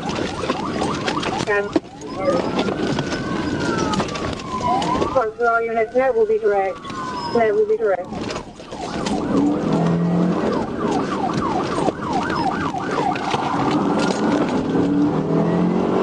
Passing Gold Street on 2nd Street. Tim. Attempted TPI. TPI. Tim. After turning onto East Spring Road, Trooper Johnson executed a tactical vehicle intervention, forcing the suspect pickup off the roadway. The driver, identified as Craig Sebastian, fled on foot but was quickly captured by Trooper Johnson after a short chase. The passenger, Michaela Bowden, surrendered inside the pickup and was taken into custody by Dardanelle police. Sebastian was transported to the Yell County Detention Center, while Bowden was cited and released by Dardanelle police for littering. You ain't got to play with fucking oranges shit. You don't have to fucking run either. And put everybody else in. On Saturday, August 10th, 2024, at approximately 6:34 p.m., Trooper Middlecoff responded to State Highway 158 to locate a black Dodge Charger reported stolen out of Memphis, Tennessee. The vehicle had been listed in a Be on the Lookout bulletin the night before, after authorities discovered the VIN plate had been fraudulently swapped and the vehicle re-registered in Arkansas under a false VIN. Trooper Middlecoff initially did not locate the vehicle and remained stationed at the intersection of Highway 158 and Highway 77. About 10 minutes later, a black Dodge Charger matching the lookout description turned eastbound onto Highway 158. As it passed, Trooper Middlecoff confirmed the license plate matched the stolen vehicle. He notified other units and began following the vehicle while awaiting assistance. When the Charger approached the intersection of Highway 158 and Highway 181, Trooper Middlecoff activated his emergency lights in an attempt to stop the vehicle. The driver immediately accelerated, fleeing eastbound at high speed and initiating a pursuit. Roger, station 6030, proceed 30, 106030. John 1037. Yes, 1037.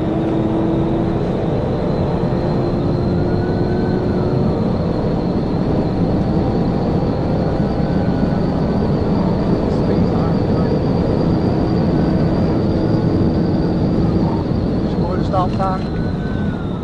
Clear right, clear left.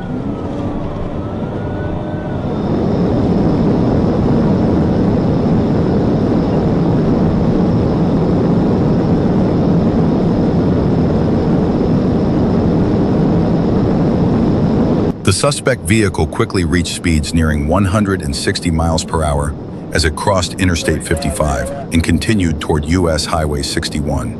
At the intersection of State Highway 158 and U.S. 61, the driver failed to stop at the posted sign and entered the town of Luxora, where he lost control, veered off the roadway, and struck both a gas utility box and a utility pole, bringing the pole and its wires crashing down across the road.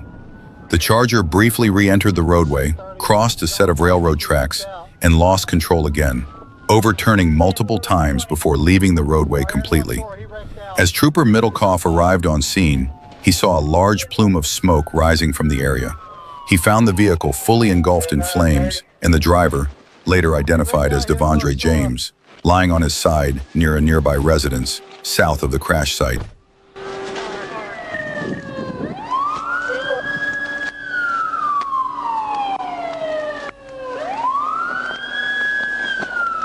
gonna get fucking hit. That's you.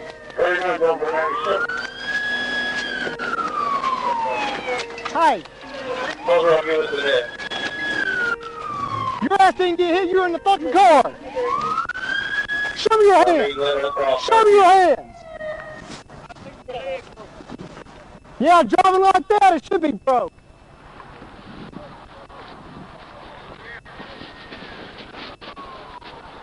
Show me your hands. Show me your hands. Put your hands up.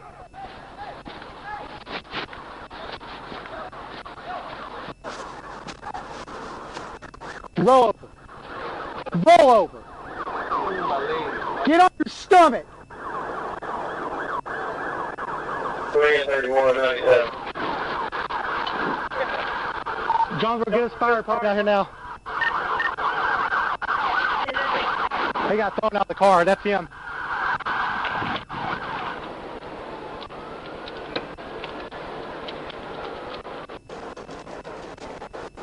James was immediately taken into custody and provided with first aid until Pafford EMS arrived to take over care. Due to the severity of his injuries, he was airlifted to Regional 1 Health in Memphis, Tennessee, in critical condition.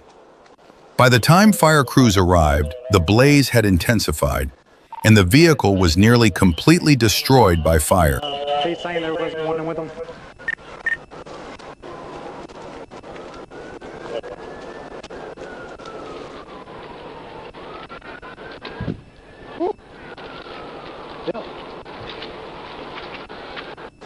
You see the side of that noggin, man.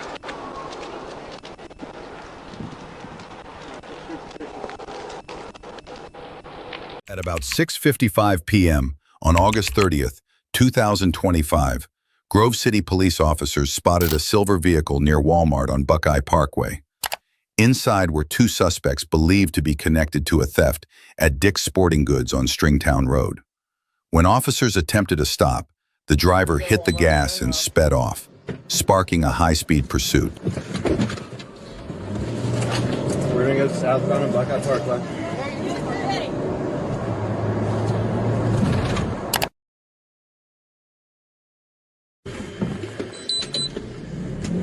You just turned south on Hoover. Southbound on Hoover. Is this out of the 30? He ran with my cruiser as well. At what speed? 67 and 31, that's cars and people. So 25, I've lost visual of it. It's probably it's 665 by now. The chase lasted several minutes before officers lost sight of the suspect's vehicle.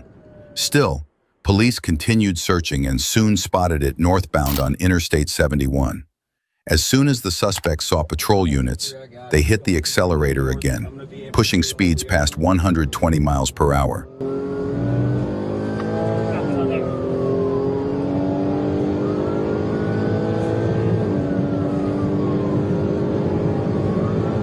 Still catching up. Speeds are going to be in excess of 100 miles an hour. If we're driving 45 cars in the wrong lane, we can take him out. We have a crash. Have a crash. Take green on. That's from westbound green line at 71. As officers closed in, the driver lost control and slammed into a concrete pillar at the entrance of a cemetery. The impact brought the vehicle to a stop, and airbags were visibly deployed. Officers issued commands for the suspects to exit, but there was no response from inside the car. Are you with me? Yep, ready?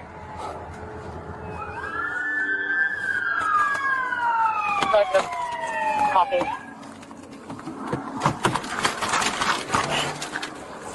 Can you guys hear me? We're gonna get you help. Hang on. Hang tight.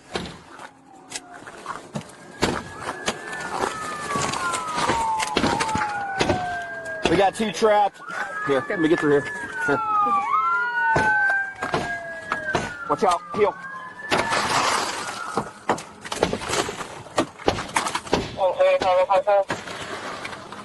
Copy. Good job, good work for the officers, and GSW is all clear. Grab the sledgehammer. Copy, thanks.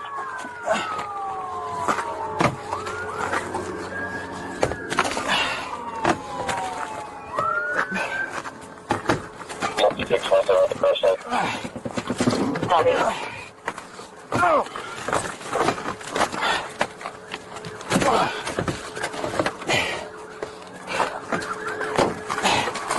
Hit it.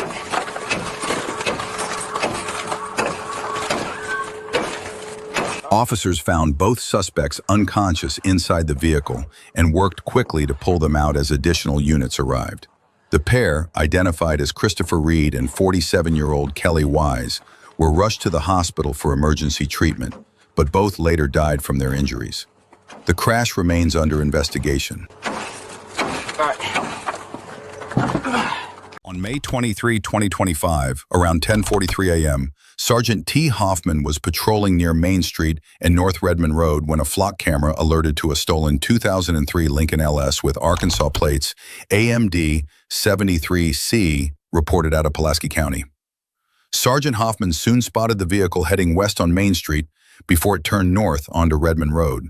As the car pulled into the Pathfinder's facility at 950 North Redmond Road, Hoffman activated his lights and sirens, attempting a traffic stop. Towards Main Street. As received.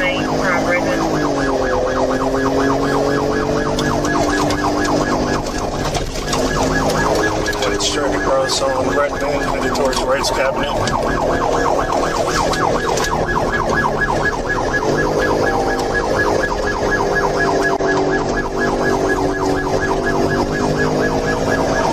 Coming up on the animal shelter.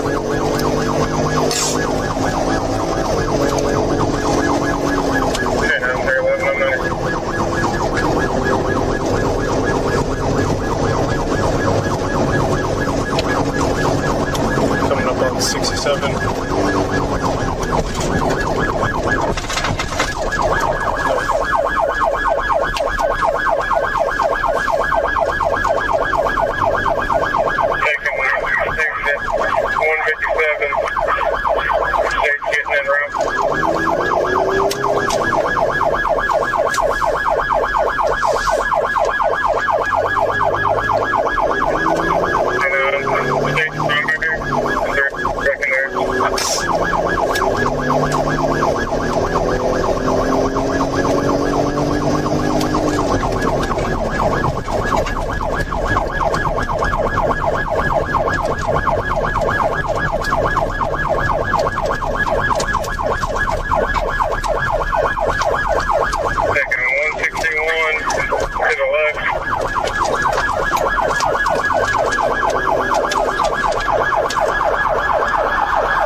The pursuit continued onto Interstate 440, then westbound on Interstate 40. The suspect exited at exit 157 onto Highway 161 and pulled into the Shell gas station at 2522 Highway 161 in North Little Rock, where they surrendered to Arkansas State Police and Jacksonville police officers without further incident.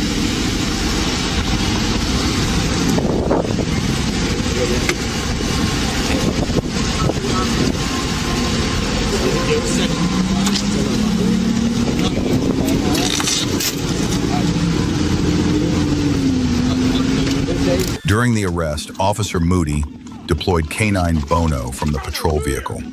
However, K-9 Bono broke free from Officer Moody's control and accidentally made contact with law enforcement personnel at the scene. The K-9 bit an Arkansas State Trooper on the right leg and then bit Officer Griffin on the left arm, leaving small red marks on the inner and upper part of Griffin's arm. Load! Load! Saturday, May 15th, 2025, a Sharonville patrol officer spotted a blue Hyundai exhibiting suspicious behavior. The driver was later identified as 54-year-old Leisha Joyce Bryant. The officer began following the vehicle, ran a check on the license plate, and attempted a traffic stop. However, the driver ignored the signal and accelerated, initiating a pursuit. Be in the parking lot of Gorilla Glue off of Canal with Ohio, Henry Charles Moore, 6547. Returns to a Chevy. It's on a Hyundai SUV.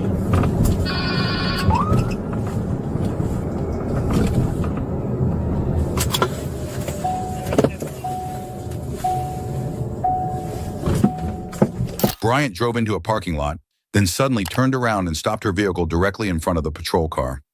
Although the officer ordered her to exit the vehicle, Bryant continued to refuse to comply. Roll down the window and stop the car. You are being stopped. Stop the car. Okay, well, you gotta wait for a second. Turn the car off. Turn the car off. Stop moving. No, stop moving.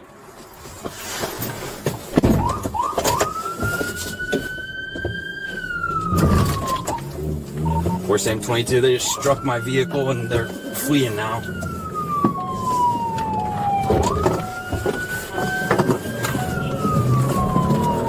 Bryant intentionally struck the patrol car while fleeing the scene, prompting a pursuit that continued onto Interstate 275. Fleeing back onto Canal from Gorilla Glue. Looks like they're going to be going northbound on Canal towards Chester. Don't have a speed yet, I'm still leaving the parking lot. It's a blue Hyundai Sonata. It's occupied.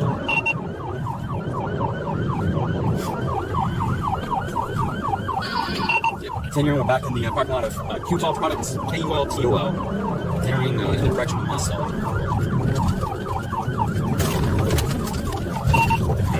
Back onto Enterprise. Yeah, back on a partnership from QTOL. Going through the business parking lot right now. They just ran off the road, going into the parking lot. Stand by. Pull up to the parking lot of USUI. During the pursuit, the driver repeatedly changed lanes and routes in an attempt to evade the police. At one point, the Hyundai came dangerously close to colliding with the patrol car again. The chase continued at speeds ranging from 80 to 100 miles per hour, with additional units positioning themselves to assist. Yep,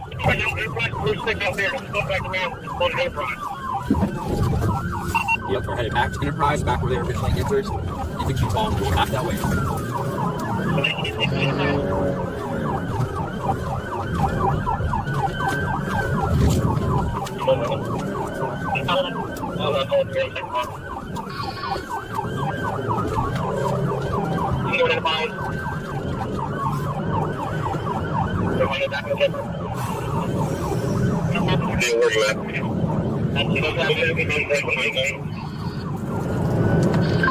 Zach, I'll go for driver, you go for passenger. If they split, if you're good with that.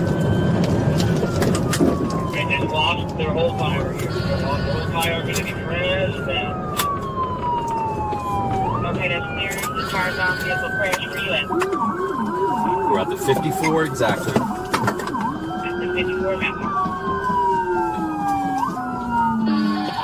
A lot of movement in that car. Females open the door. I got the driver.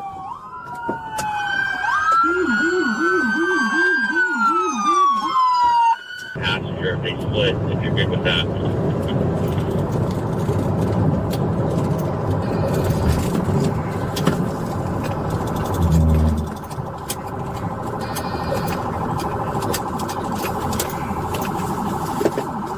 Minutes later, the driver finally came to a stop. As the vehicle slowed, the driver's door swung open, prompting officers to prepare for a possible foot pursuit. As expected, Bryant jumped out and attempted to flee on foot, but she never had a chance. Both Bryant and her passenger were quickly apprehended.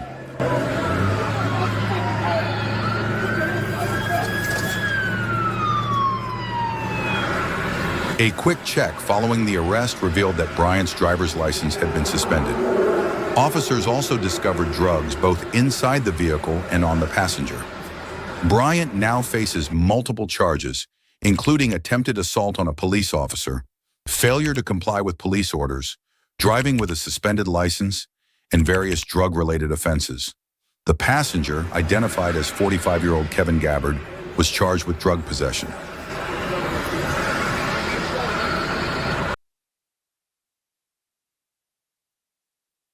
On Wednesday, May 15, 2024, around 8:10 a.m., Trooper Whipple was patrolling near Scott Hamilton Road and Baseline Road when he saw a yellow Dodge Challenger with Arkansas plate 10DPT heading south in the left lane. The driver changed lanes without signaling. Trooper Whipple pulled in behind the vehicle and began observing its behavior.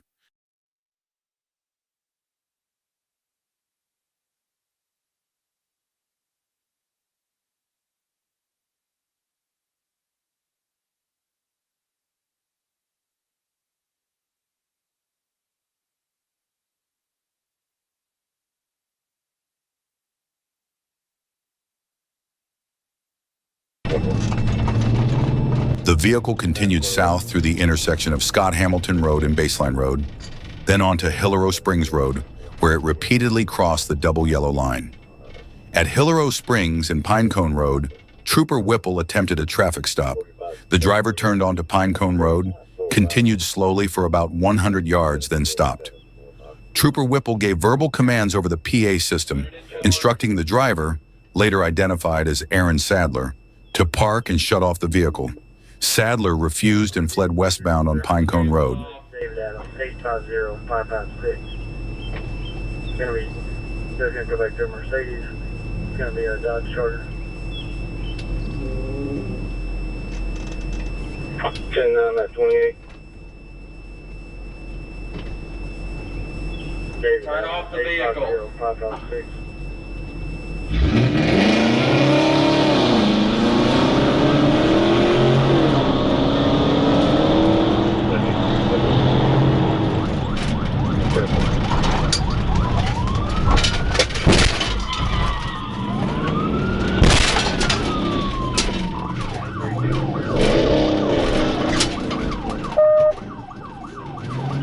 At the intersection of Pinecone Road and Ithaca Drive, Trooper Whipple performed a tactical vehicle intervention, forcing the suspect's vehicle to turn around and head east on Pinecone Road. The vehicle then drove through the yard of 3909 Pinecone Road, damaging the lawn.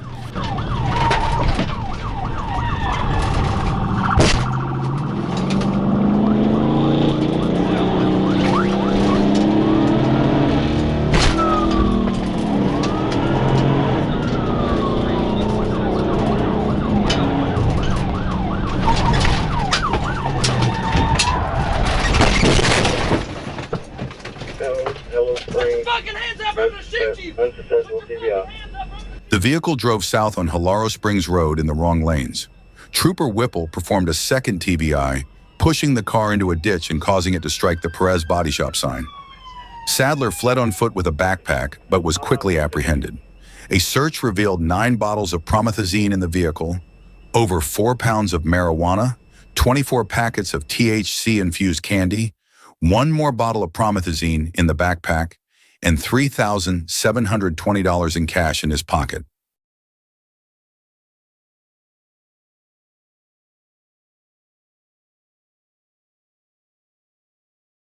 At approximately 5:55 p.m. on June 23, 2024, officers from the Southwest Division were responding to assist the Los Angeles Police Department Fire Department with a call involving a psychiatric patient reportedly armed with a knife. The patrol unit from the Los Angeles Police Department, with emergency lights and siren activated, was traveling eastbound on Adams Boulevard at high speed in an effort to reach the scene as quickly as possible. All units, officer needs help. All units, officer needs help. Adams and James. Officer needs help. Adams and James. Corporate team.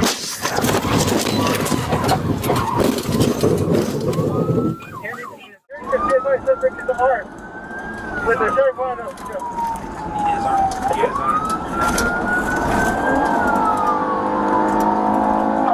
All units, officer needs All units, Austin East Hope, Adams, St. James. Austin East Hope, Adams, St. James. St. James, Austin East Hope, Adams, St. James.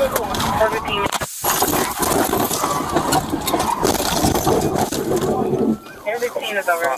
As the Los Angeles Police Department officers approached Gramercy Place, they crossed into the westbound lanes in an attempt to pass a Toyota Corolla that was waiting in the left turn lane. At that moment, the Corolla began its turn and was struck by the oncoming police cruiser. The impact left the Corolla's driver, its sole occupant, trapped inside the vehicle and unconscious. Several bystanders quickly rushed to the scene to assist, while the officers worked to access the car and check on the driver's condition. You good, man? I'm seeing stars. Hold on. You're good. Fire department safety Adams in the street. Representing unit to over to block eastbound traffic. You're good. I got you. Adams and Gramercy. Okay? Yeah, we're good. Somebody okay? We're good. Stop. Stop.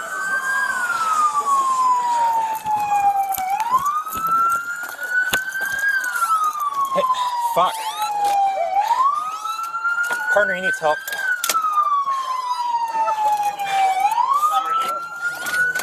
Fuck. I'm gonna go the other side.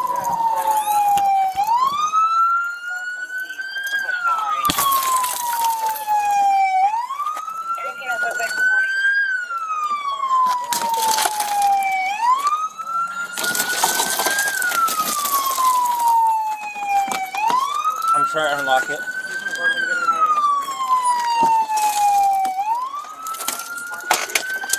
How many units block off? Westbound traffic on Adams and Gramercy. And eastbound traffic.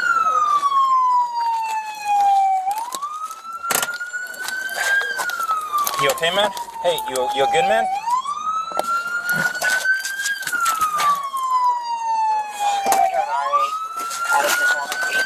I'm gonna cut him. I'm gonna cut him out.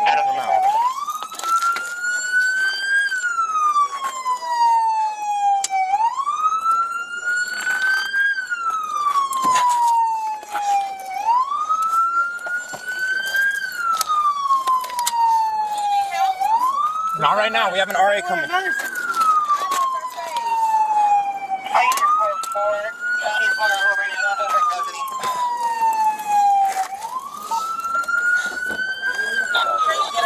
We're trying.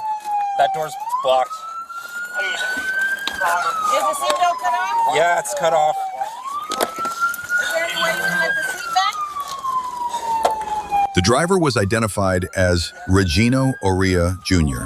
Body cam footage captured him slumped over the center console as officers checked his pulse and called for fire department assistance. Oria sustained critical injuries and was transported to the hospital, where he was placed in a medically induced coma. According to the police department, he is expected to survive. Fortunately, the two officers in the police cruiser were not injured. Two parked vehicles were also damaged in the collision. The incident is currently under investigation by the department. He's breathing. You can see it. You can see it right here. You just need to try to get this off of him. Yeah. Well, On January 7, 2022, at 8:52 p.m., a Florida Highway Patrol trooper responded to reports of a reckless driver on I-75 near SR 54, believed to have been involved in an earlier crash with a semi-truck. The vehicle was located in the Ulta parking lot, but when troopers attempted to stop, the driver fled at high speed, triggering a pursuit. We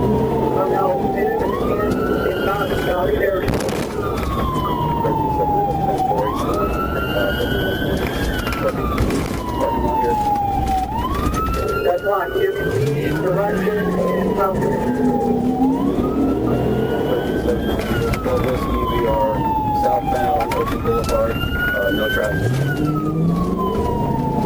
All units speed to 1046, 21 traffic. 160 with the low number no, and outside, so long road. 3790 on the signal board. Looks like he's going to be going.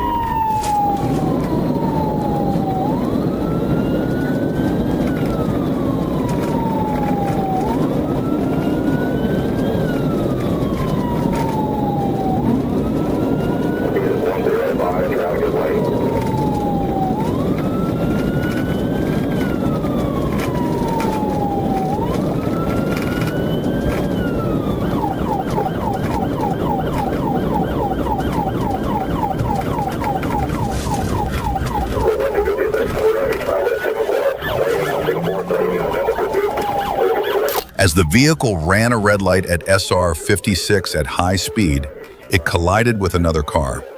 The impact spun the suspect's vehicle counterclockwise in the middle of the intersection before coming to a stop. Troopers moved in to make the arrest, but as they exited their vehicles, the driver suddenly steered away and took off once again.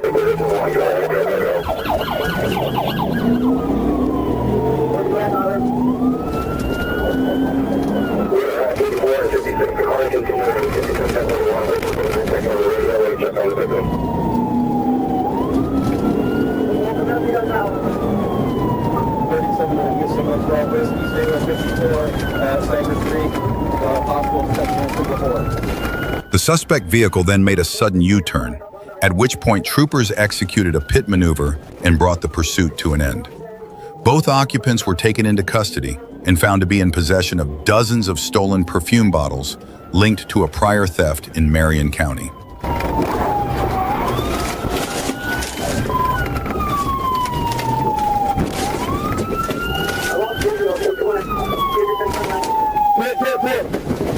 Get out of the fucking car! Get out of your fucking head! From your fucking head! Get out of the fucking car! Take it out! Get out of the fucking car now! Get out of the fucking car now! Get out of the fucking car now! From your fucking head! Get out of the fucking car now! Get out of the fucking car! Get out now! Get out of the fucking car! Get out of the fucking car! Get out now! What about? Get out now! The driver, 24-year-old Deja Zene Washington Alston of Seffner, Florida, was arrested for felony fleeing and eluding, reckless driving with property damage, driving with a suspended license, and violation of probation for possession of a controlled substance. She was booked into the Pasco County Jail. Her passenger, 25-year-old Tricaria Nicole Nicholson of Tampa, Florida, was turned over to Ocala police in connection with the earlier theft. Contacts found during your search. Say the list number of the contact you want to find. Last two return to COP tonight. Paused. Making.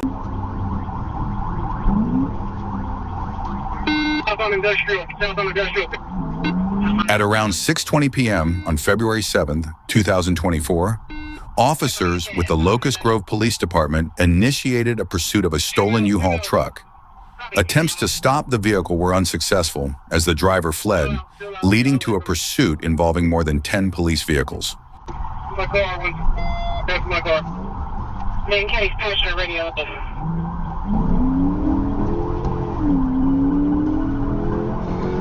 Alright, my 14th lead, I'm secondary. 14 CPI on the corner. I'm not letting back on 412.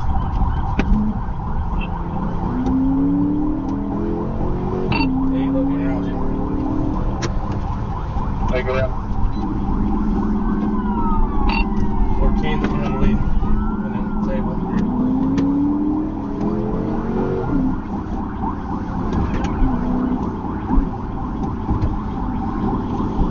Eastbound from Barrington, one's primary.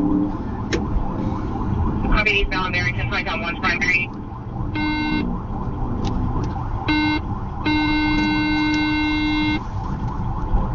Take it to that part. We're coming up to you guys right now. Medium. Copy 412. Hey,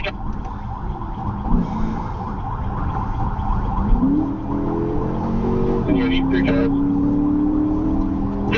The pursuit continued at speeds between 60 and 80 miles per hour through heavy traffic. The driver was seen running multiple red lights at high speed, posing a serious danger to the public. Due to traffic conditions, officers were unable to perform any tactical maneuvers and instead maintained close pursuit to apply pressure, hoping the driver would eventually choose to stop voluntarily. Going up Gene George. 14 Gene George. 49, 85. Coming up to the intersection, Gene George right now. So.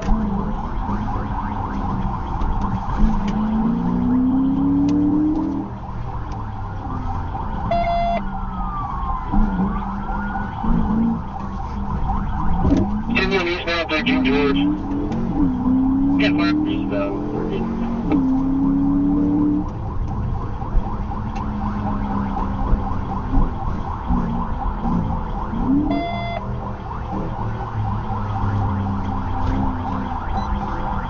I'm with the intersection of 48, but I'm taking the interstate, going real fast. Copy. Direction southbound.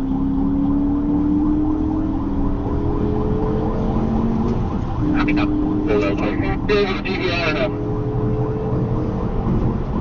No, not yet. Hey, we're southbound here, so let's get that TVR.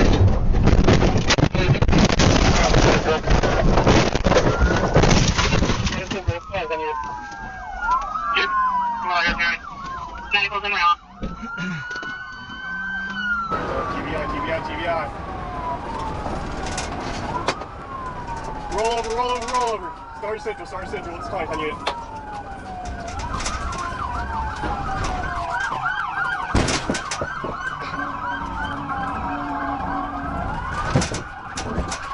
Down the airbags deployed.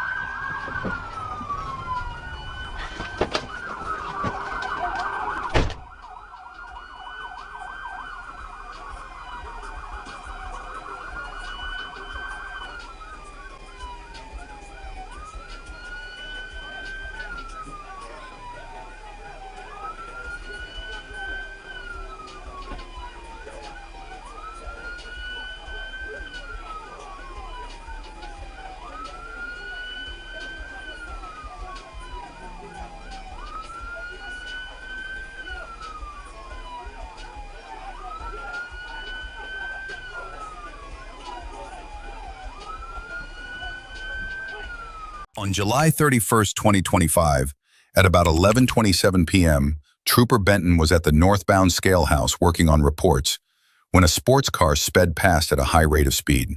He attempted to catch up and saw the vehicle exit the interstate at exit 73. As he followed onto the ramp, the car struck a curb before continuing east on Elm Springs Road. Benton activated his lights and siren, pursuing as the driver accelerated away. The suspect turned off the headlights in an apparent attempt to avoid detection, fleeing at over 100 miles per hour. At 11:28 p.m., Benton advised dispatch that he was in pursuit.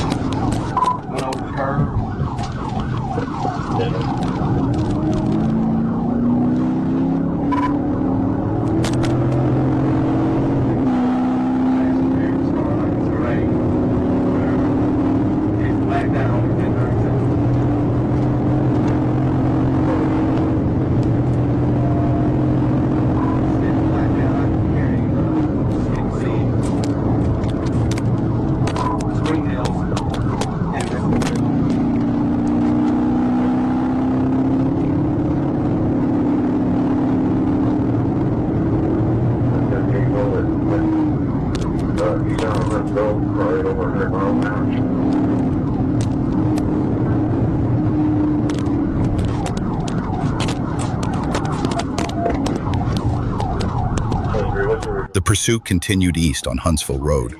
As the vehicles approached the intersection of Huntsville and Thompson, Trooper Benton saw smoke and multiple damaged vehicles. Two people were crying behind a heavily damaged, dark-colored Nissan, and across the street, a Chevy SUV was also involved in the crash. While Sergeant Sherrill checked on the occupants of the Nissan and a Springdale officer attended to those in the SUV, Benton scanned the area for the suspect vehicle. Looking east on Huntsville Road, he spotted the sports car about 150 yards away in a parking lot, smoking, with two people standing outside.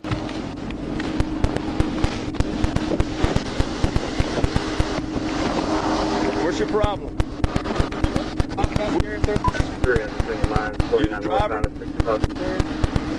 Come over here for me. Put your hands on the car for me. Yeah, still in the SUV the headlight out.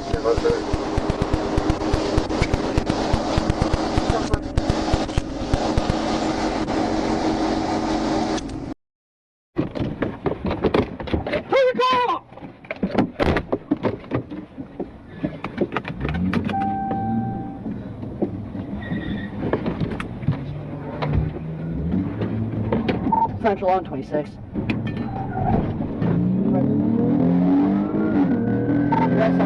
In the early hours of July 16th, 2024, around 12:23 a.m., Trooper Liam attempted to pull over a vehicle near the intersection of Jolly Road and Bellchase Drive. However, the driver took off immediately, and no pursuit was initiated at that time. Trooper Liam began canvassing the nearby area and soon spotted the suspect vehicle again. When he moved in to conduct a felony stop, the suspect rammed his patrol unit, forcing Trooper Liam to initiate a pursuit.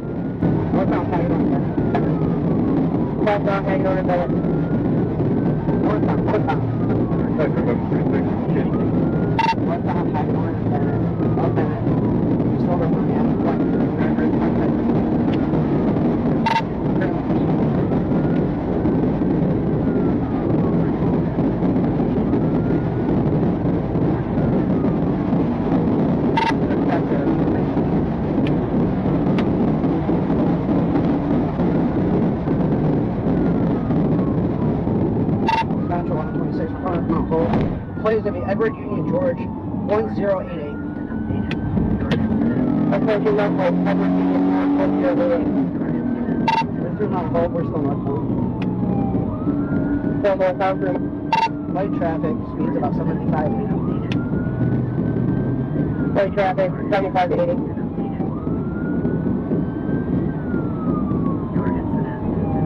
Report for South 6, 93. 943.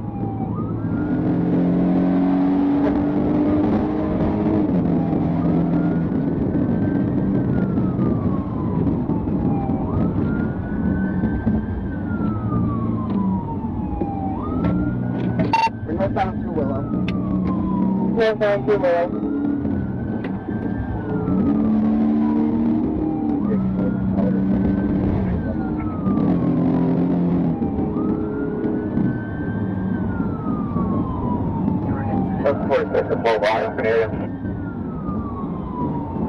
Silver G6, 1 headway missing.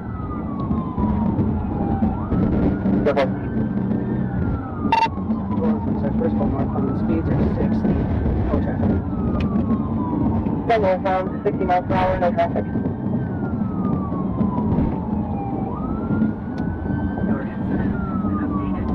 Looks like his front passenger tire might be out. We're going to go westbound. Front passenger tire. We're westbound Grand River. Westbound Grand River.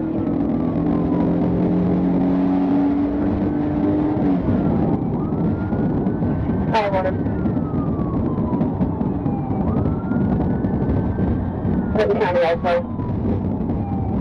Thank you.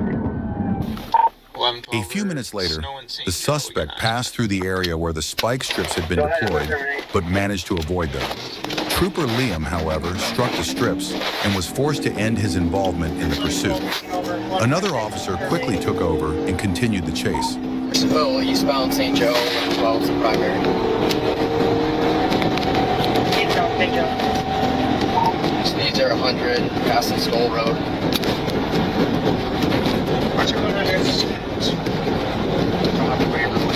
Coming up to Waverly now, speeds 100, no traffic. Approaching Waverly, 100 miles per hour, no traffic. Just past Waverly, looks like they continuing eastbound. Past Waverly, hit the stick, continuing. Through Waverly now, speeds are 80 miles an hour, continuing eastbound St. Joe. Through Waverly, continuing eastbound, 80 miles per hour. Speeds are 110, continuing eastbound, passing Lens Court. Vehicles braking. It's driving the wrong way, eastbound St. Joe. Doors open, foot bail. Doors open, failing. Get the driver. Yep.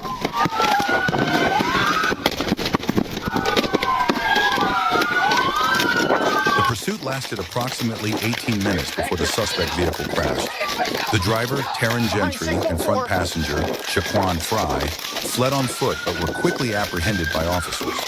2 rear passengers remained at the scene and were cited for possessing open intoxicants inside the vehicle. Both Gentry and Fry were transported to Sparrow Hospital for medical evaluation. Fry was treated and released, while Gentry was admitted due to a drug overdose. On your belly! Hands behind your back! cuffs off.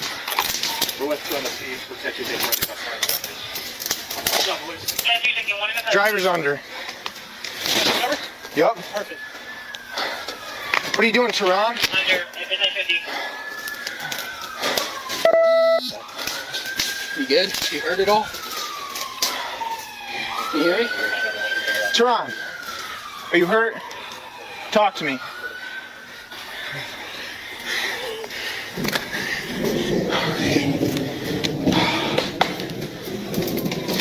Are you hurt at all? Tehran, talk to me. Are you hurt? Sit him up. So yeah, let's go to the car.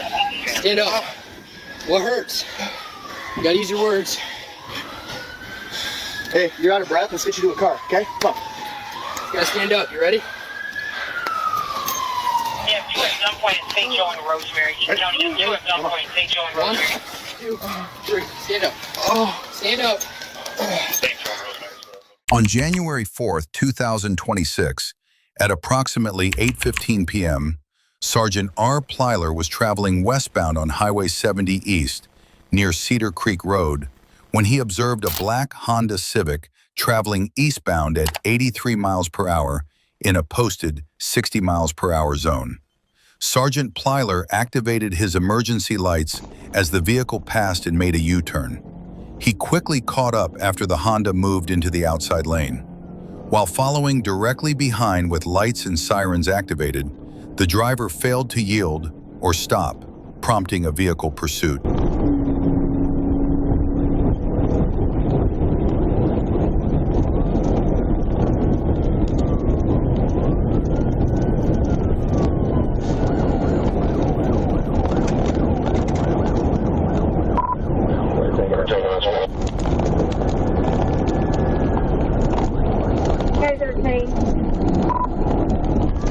I'm one eastbound 70, approaching County Road 22561. The Arkansas 633, young married now, 633, YMA be a black passenger Honda.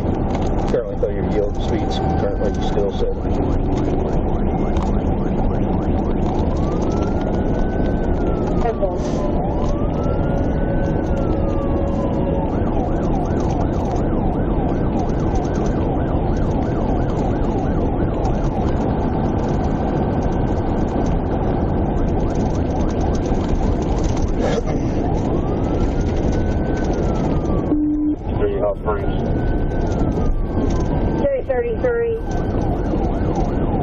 Give you about 20. Approaching 128, Highway 128, still 74, failure to yield. Go ahead and call 1037. 819.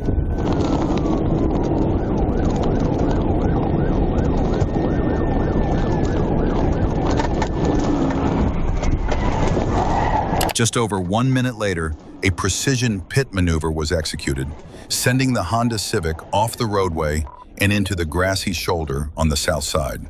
The driver, later identified as Josiah Samuel Gomez, complied with verbal commands and was taken into custody without further incident. Trying to flee. I was trying to head to the gas station, so we had light.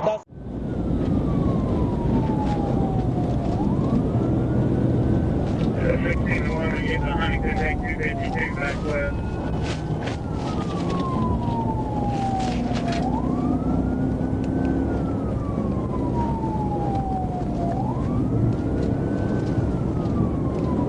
Are you the front unit? 10-4, I'm the front unit. 10-4, what it say? I'm still out. How back you going?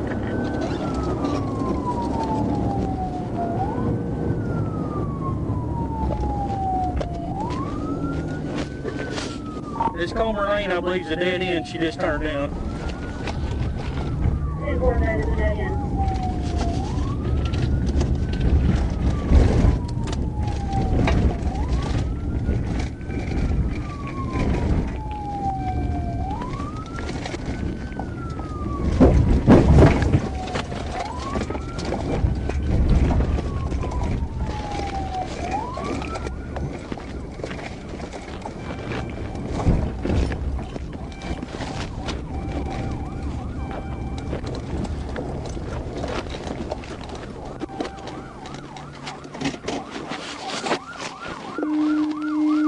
The pursuit continued onto a dirt road, where dust from the suspect's vehicle forced patrol units to slow down.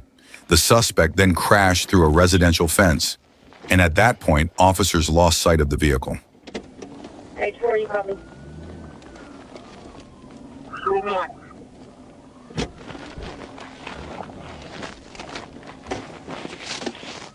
I believe she went west. She went west on 10. West on 10. I'm out of it. Copy, west on 10. H4, you copy? Good boy.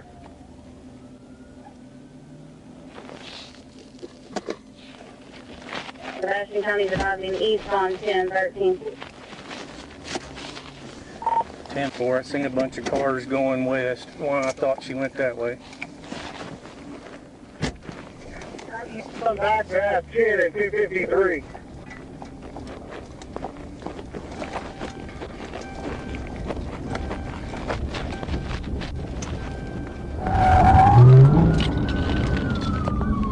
Oh, he's back in enforcement.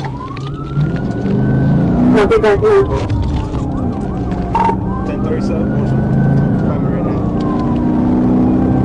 Copy, 1037, primary 7. The pursuit continued with Sebastian County deputies taking the lead. At one point, the suspect slammed on the brakes, causing a deputy to swerve into a ditch. Arkansas State Police then took over as the primary unit. Another sudden brake by the suspect led to an ASP unit rear-ending the vehicle. The suspect kept going on Edgewater Drive before turning onto Lakeside Drive.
Minutes later, a precise PIET maneuver spun the suspect vehicle counterclockwise before it slid across the roadway and came to a complete stop. The suspect exited the vehicle and surrendered without further incident. She was identified as 27-year-old Jennifer K. Porter. During the pursuit, she disabled one patrol unit, damaged 3 others, and collided with a civilian vehicle.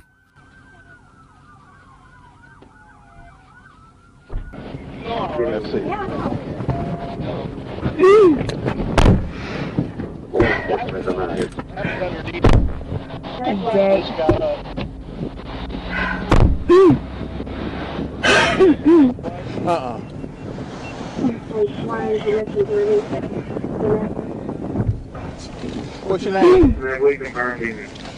What's your name? Jennifer Porter. Jennifer Porter? Yes, sir. Huh? Yes. Calvert. Around 10:40 p.m. Wednesday, the Bullitt County, Kentucky Sheriff's Office contacted the Indiana State Police Dispatch in Versailles, asking troopers to check Henryville, Indiana, for 2 suspects linked to an armed robbery. Bullitt County believed the suspects were in a stolen Ford F-150. As troopers headed toward the area, Bullitt County updated ISP that the suspects were near the Wendy's in Scottsburg, Indiana.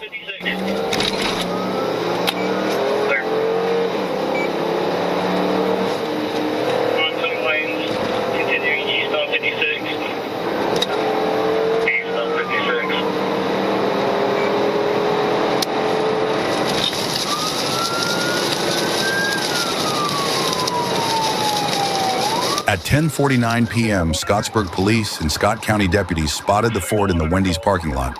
The suspects, noticing law enforcement, attempted to flee.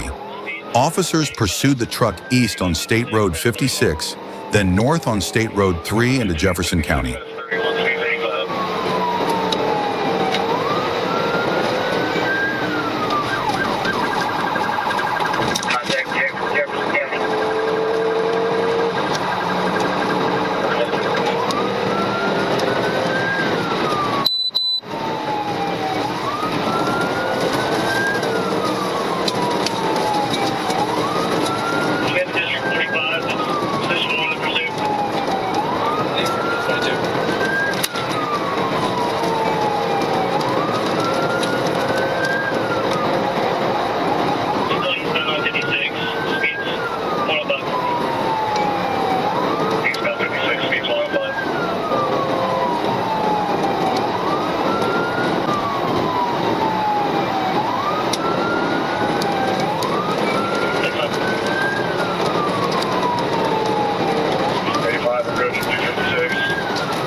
During the chase, officers made several attempts to perform a pit maneuver, but the suspect successfully evaded each time. The driver also ran multiple red lights and blew through stop signs, posing a serious danger to others on the road.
No, I don't see any. I'm going to creep up, at least block the entranceway. We have stop sticks ready for the sheriff. Okay, I'm seeing some movement in the vehicle.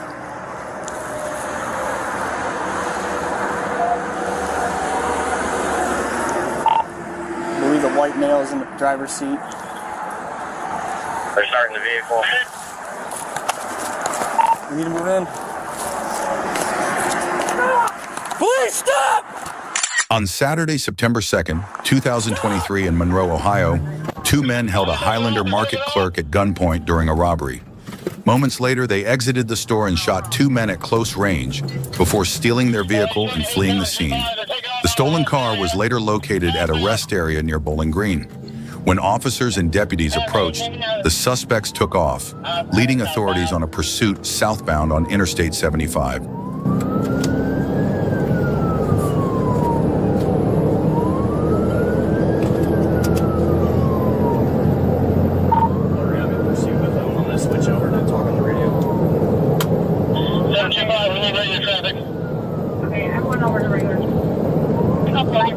advised.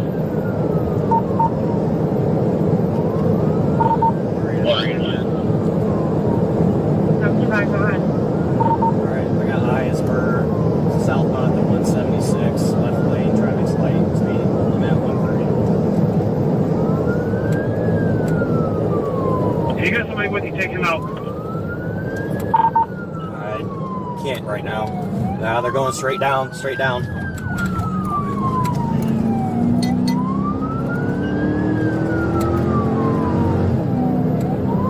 Who's giving me permission to take them out? 1844 guys, go ahead. At what speeds? At this point, it does not matter. As long as you've got a unit close to you for backup, take them out. Okay.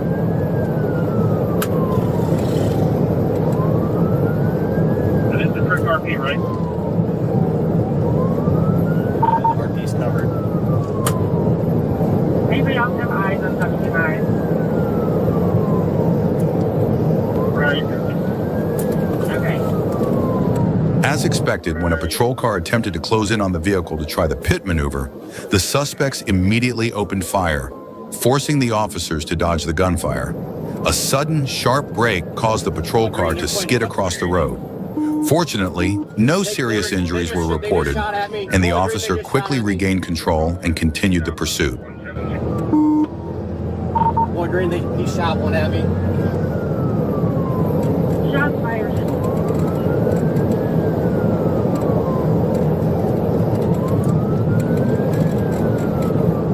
Bikes are at 160. About the 160.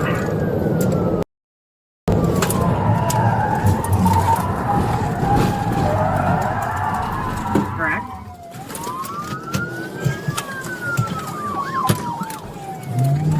N60.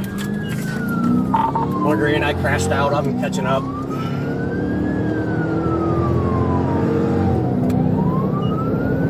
725 checkup. You okay?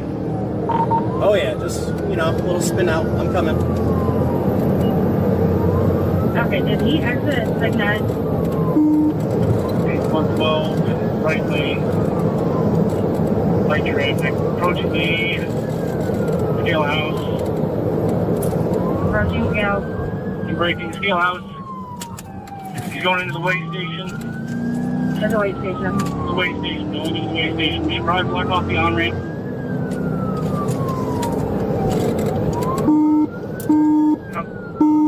Exit.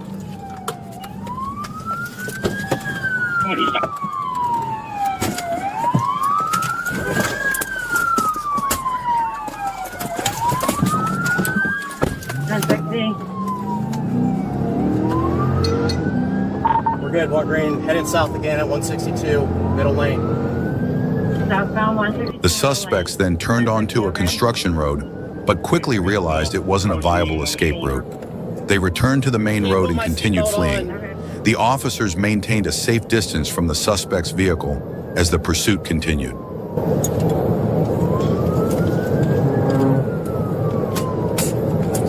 Exiting 161, exiting, correction, continuing south, up, right lane, speed 100. Southbound 161. Speed 98. Picture be fires everywhere. Take the new where.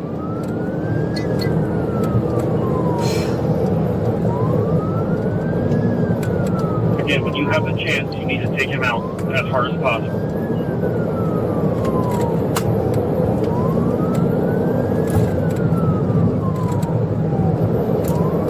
South of the 15. Okay, south of the 15.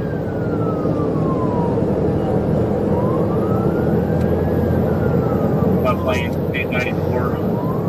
Light traffic, we're approaching the construction zone. Left lane, approaching construction. Going down, right lane, still continuing.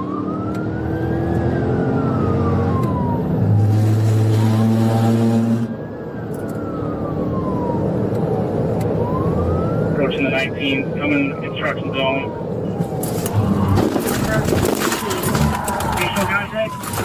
class.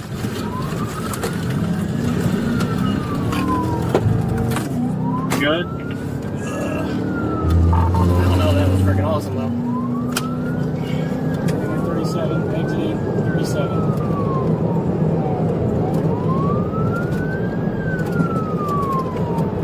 $87 units per 121, do not use stop 6.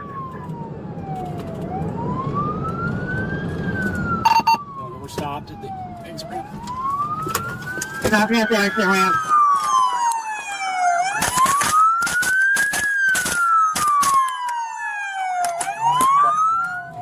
At an intersection, the suspects slowed down, and an officer fired a volley of shots at their vehicle. Though it appeared no one was hit, the chase continued, and it became clear that in the following moments, officers were prepared to use the strongest measures necessary to bring the reckless suspects into custody. Right. Using the rifle. Okay. Any of our units injured? He's crashing out. He's still in the ditch.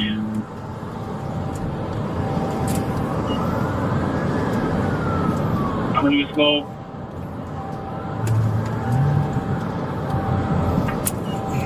Still in the ditch. Might get stuck here. He's approaching up. Township Route 240.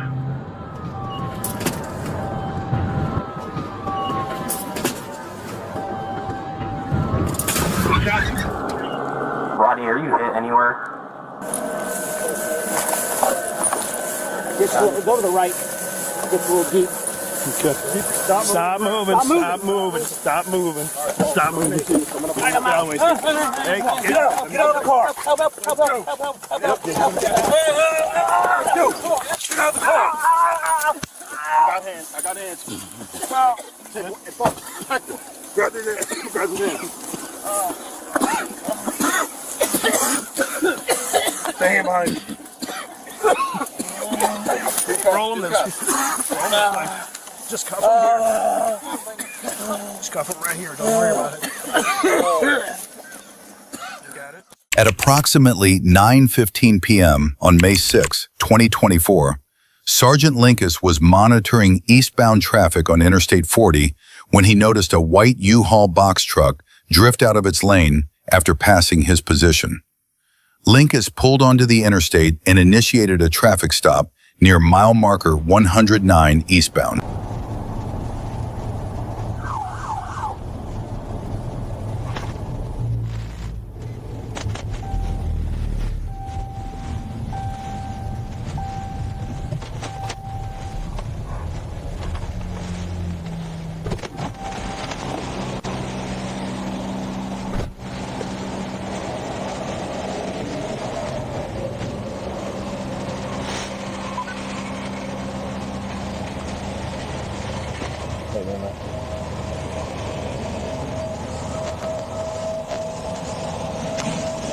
How you doing, man? I'm Trooper Linkus with State Police. The only reason I stopped you over on the shoulder a little ways back there is want to make sure you're not falling asleep or anything. No, I'm good. Good deal. Do you have your license with you tonight? I do. Okay. Where are you coming from? Out on the inside of Oklahoma. Okay.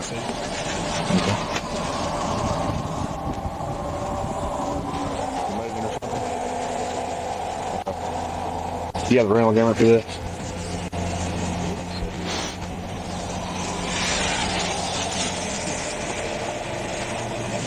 You been living in Oklahoma? Sergeant Linkus approached the truck from the passenger side and made contact with the driver, later identified as Seth Mullen. As he approached, Linkus noticed that the cargo door of the truck appeared to be secured with a brand new master lock. Linkus informed Mullen of the reason for the stop and asked for his driver's license and vehicle documents. During the interaction, Mullen appeared extremely nervous. His hands were shaking, and his carotid pulse was visibly elevated. Linkus also detected a strong odor of cleaning chemicals and air freshener coming from inside the vehicle, which raised suspicion that the truck might be carrying contraband or narcotics. Where'd you live at exactly? Okay. You don't know what the mailing address was? It was in Edmond. Edmond? Okay. All right. Any weapons or anything of it? Illegal weed or not or anything? Okay. All right. Be right back with you.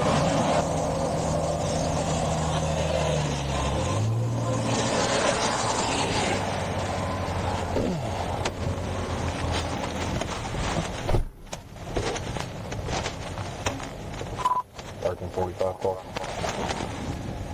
1345. I'm out with a U-Haul box truck, 109 eastbound. I've got 154 checking up Georgia when you're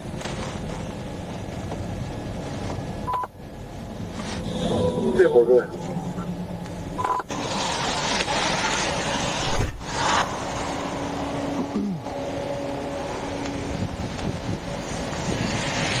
You know if they had a registration on the vehicle in here anywhere? You ever see it?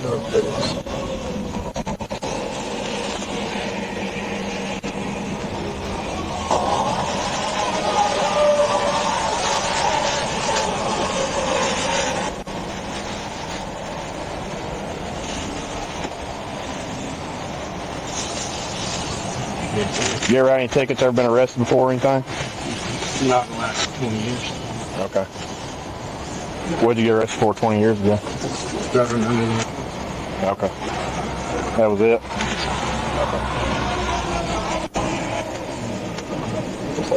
Well, yeah, maybe it doesn't. So I don't guess this thing has a cab light, does it? No, it doesn't. That's the only thing I saw. Okay. Yeah, they don't have a glove box with it? No, okay. Well, I'll catch you look, so would it be okay to take a look in the back real quick?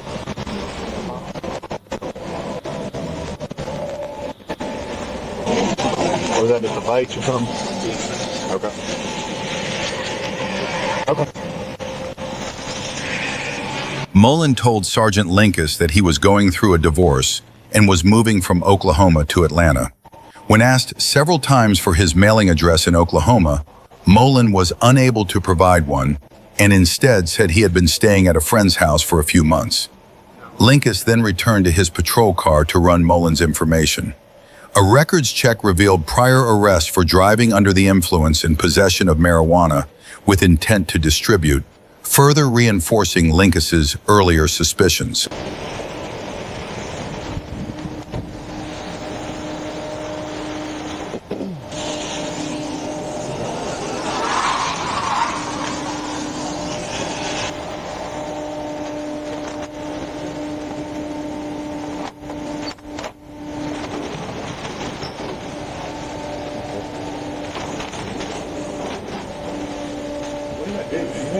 Do what? Did I do anything wrong? What are you talking about? No, hold on a second. Hold on.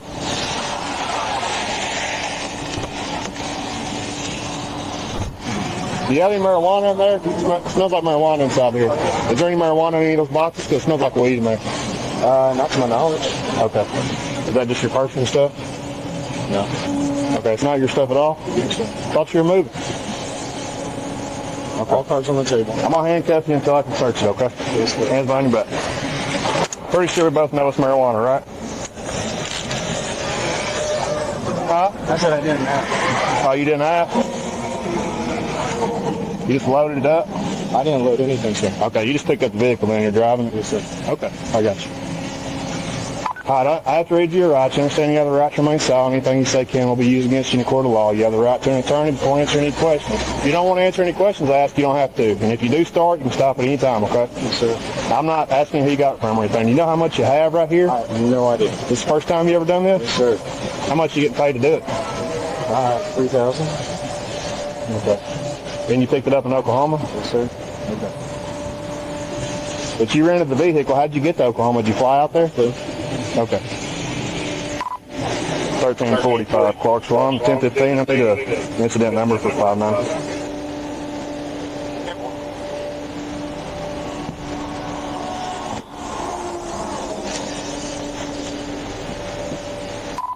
$46, you close. Yeah, I just got the black one, but I'm here out.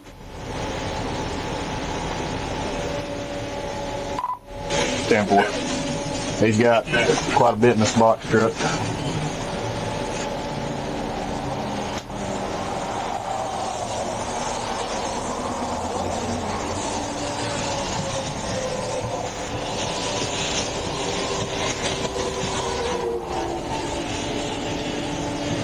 You smoke marijuana, man? You don't use it at all? Well, I mean, I know. You got arrested for it a long time ago. Make sure I'm a double lock. Get this from you.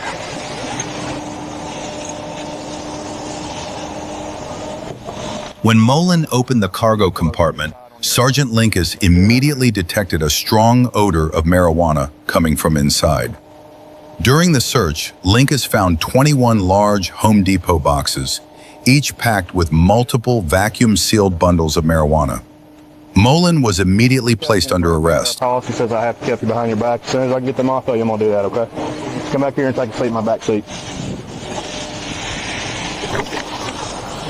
All right, take a seat right there. Do you have any large amounts of money in the vehicle at all? I've got the cash that I was given to come out here. How much money did they give you? There's about 2,000 in my bag. 2,000 cash? Yes, sir. And you're taking that back to Atlanta, right? Yes, sir. Okay. So I just said I'm gonna get your money and stuff out of there, personal belongings. I'm gonna have that towed, okay?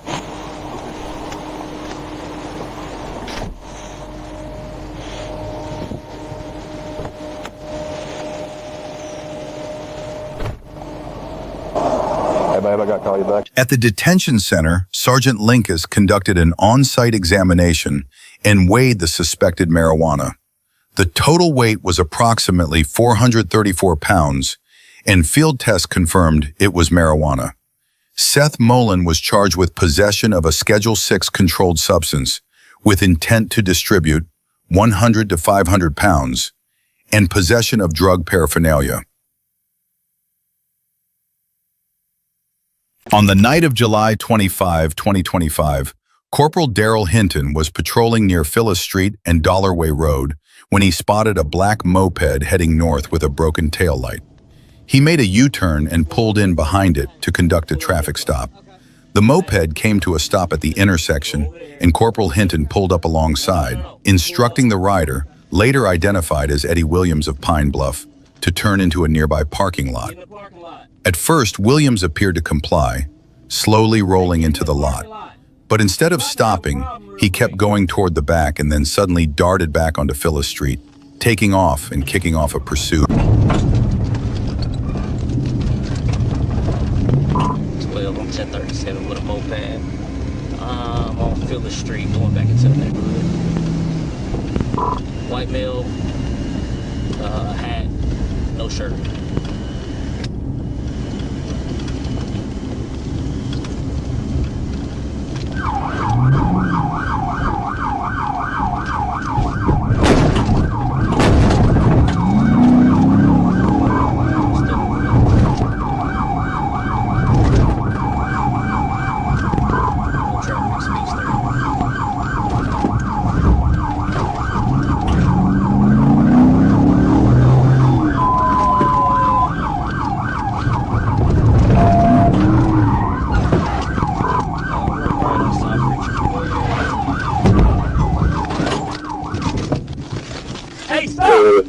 Williams turned right onto South Richard Drive and traveled only a short distance before suddenly slamming on the brakes.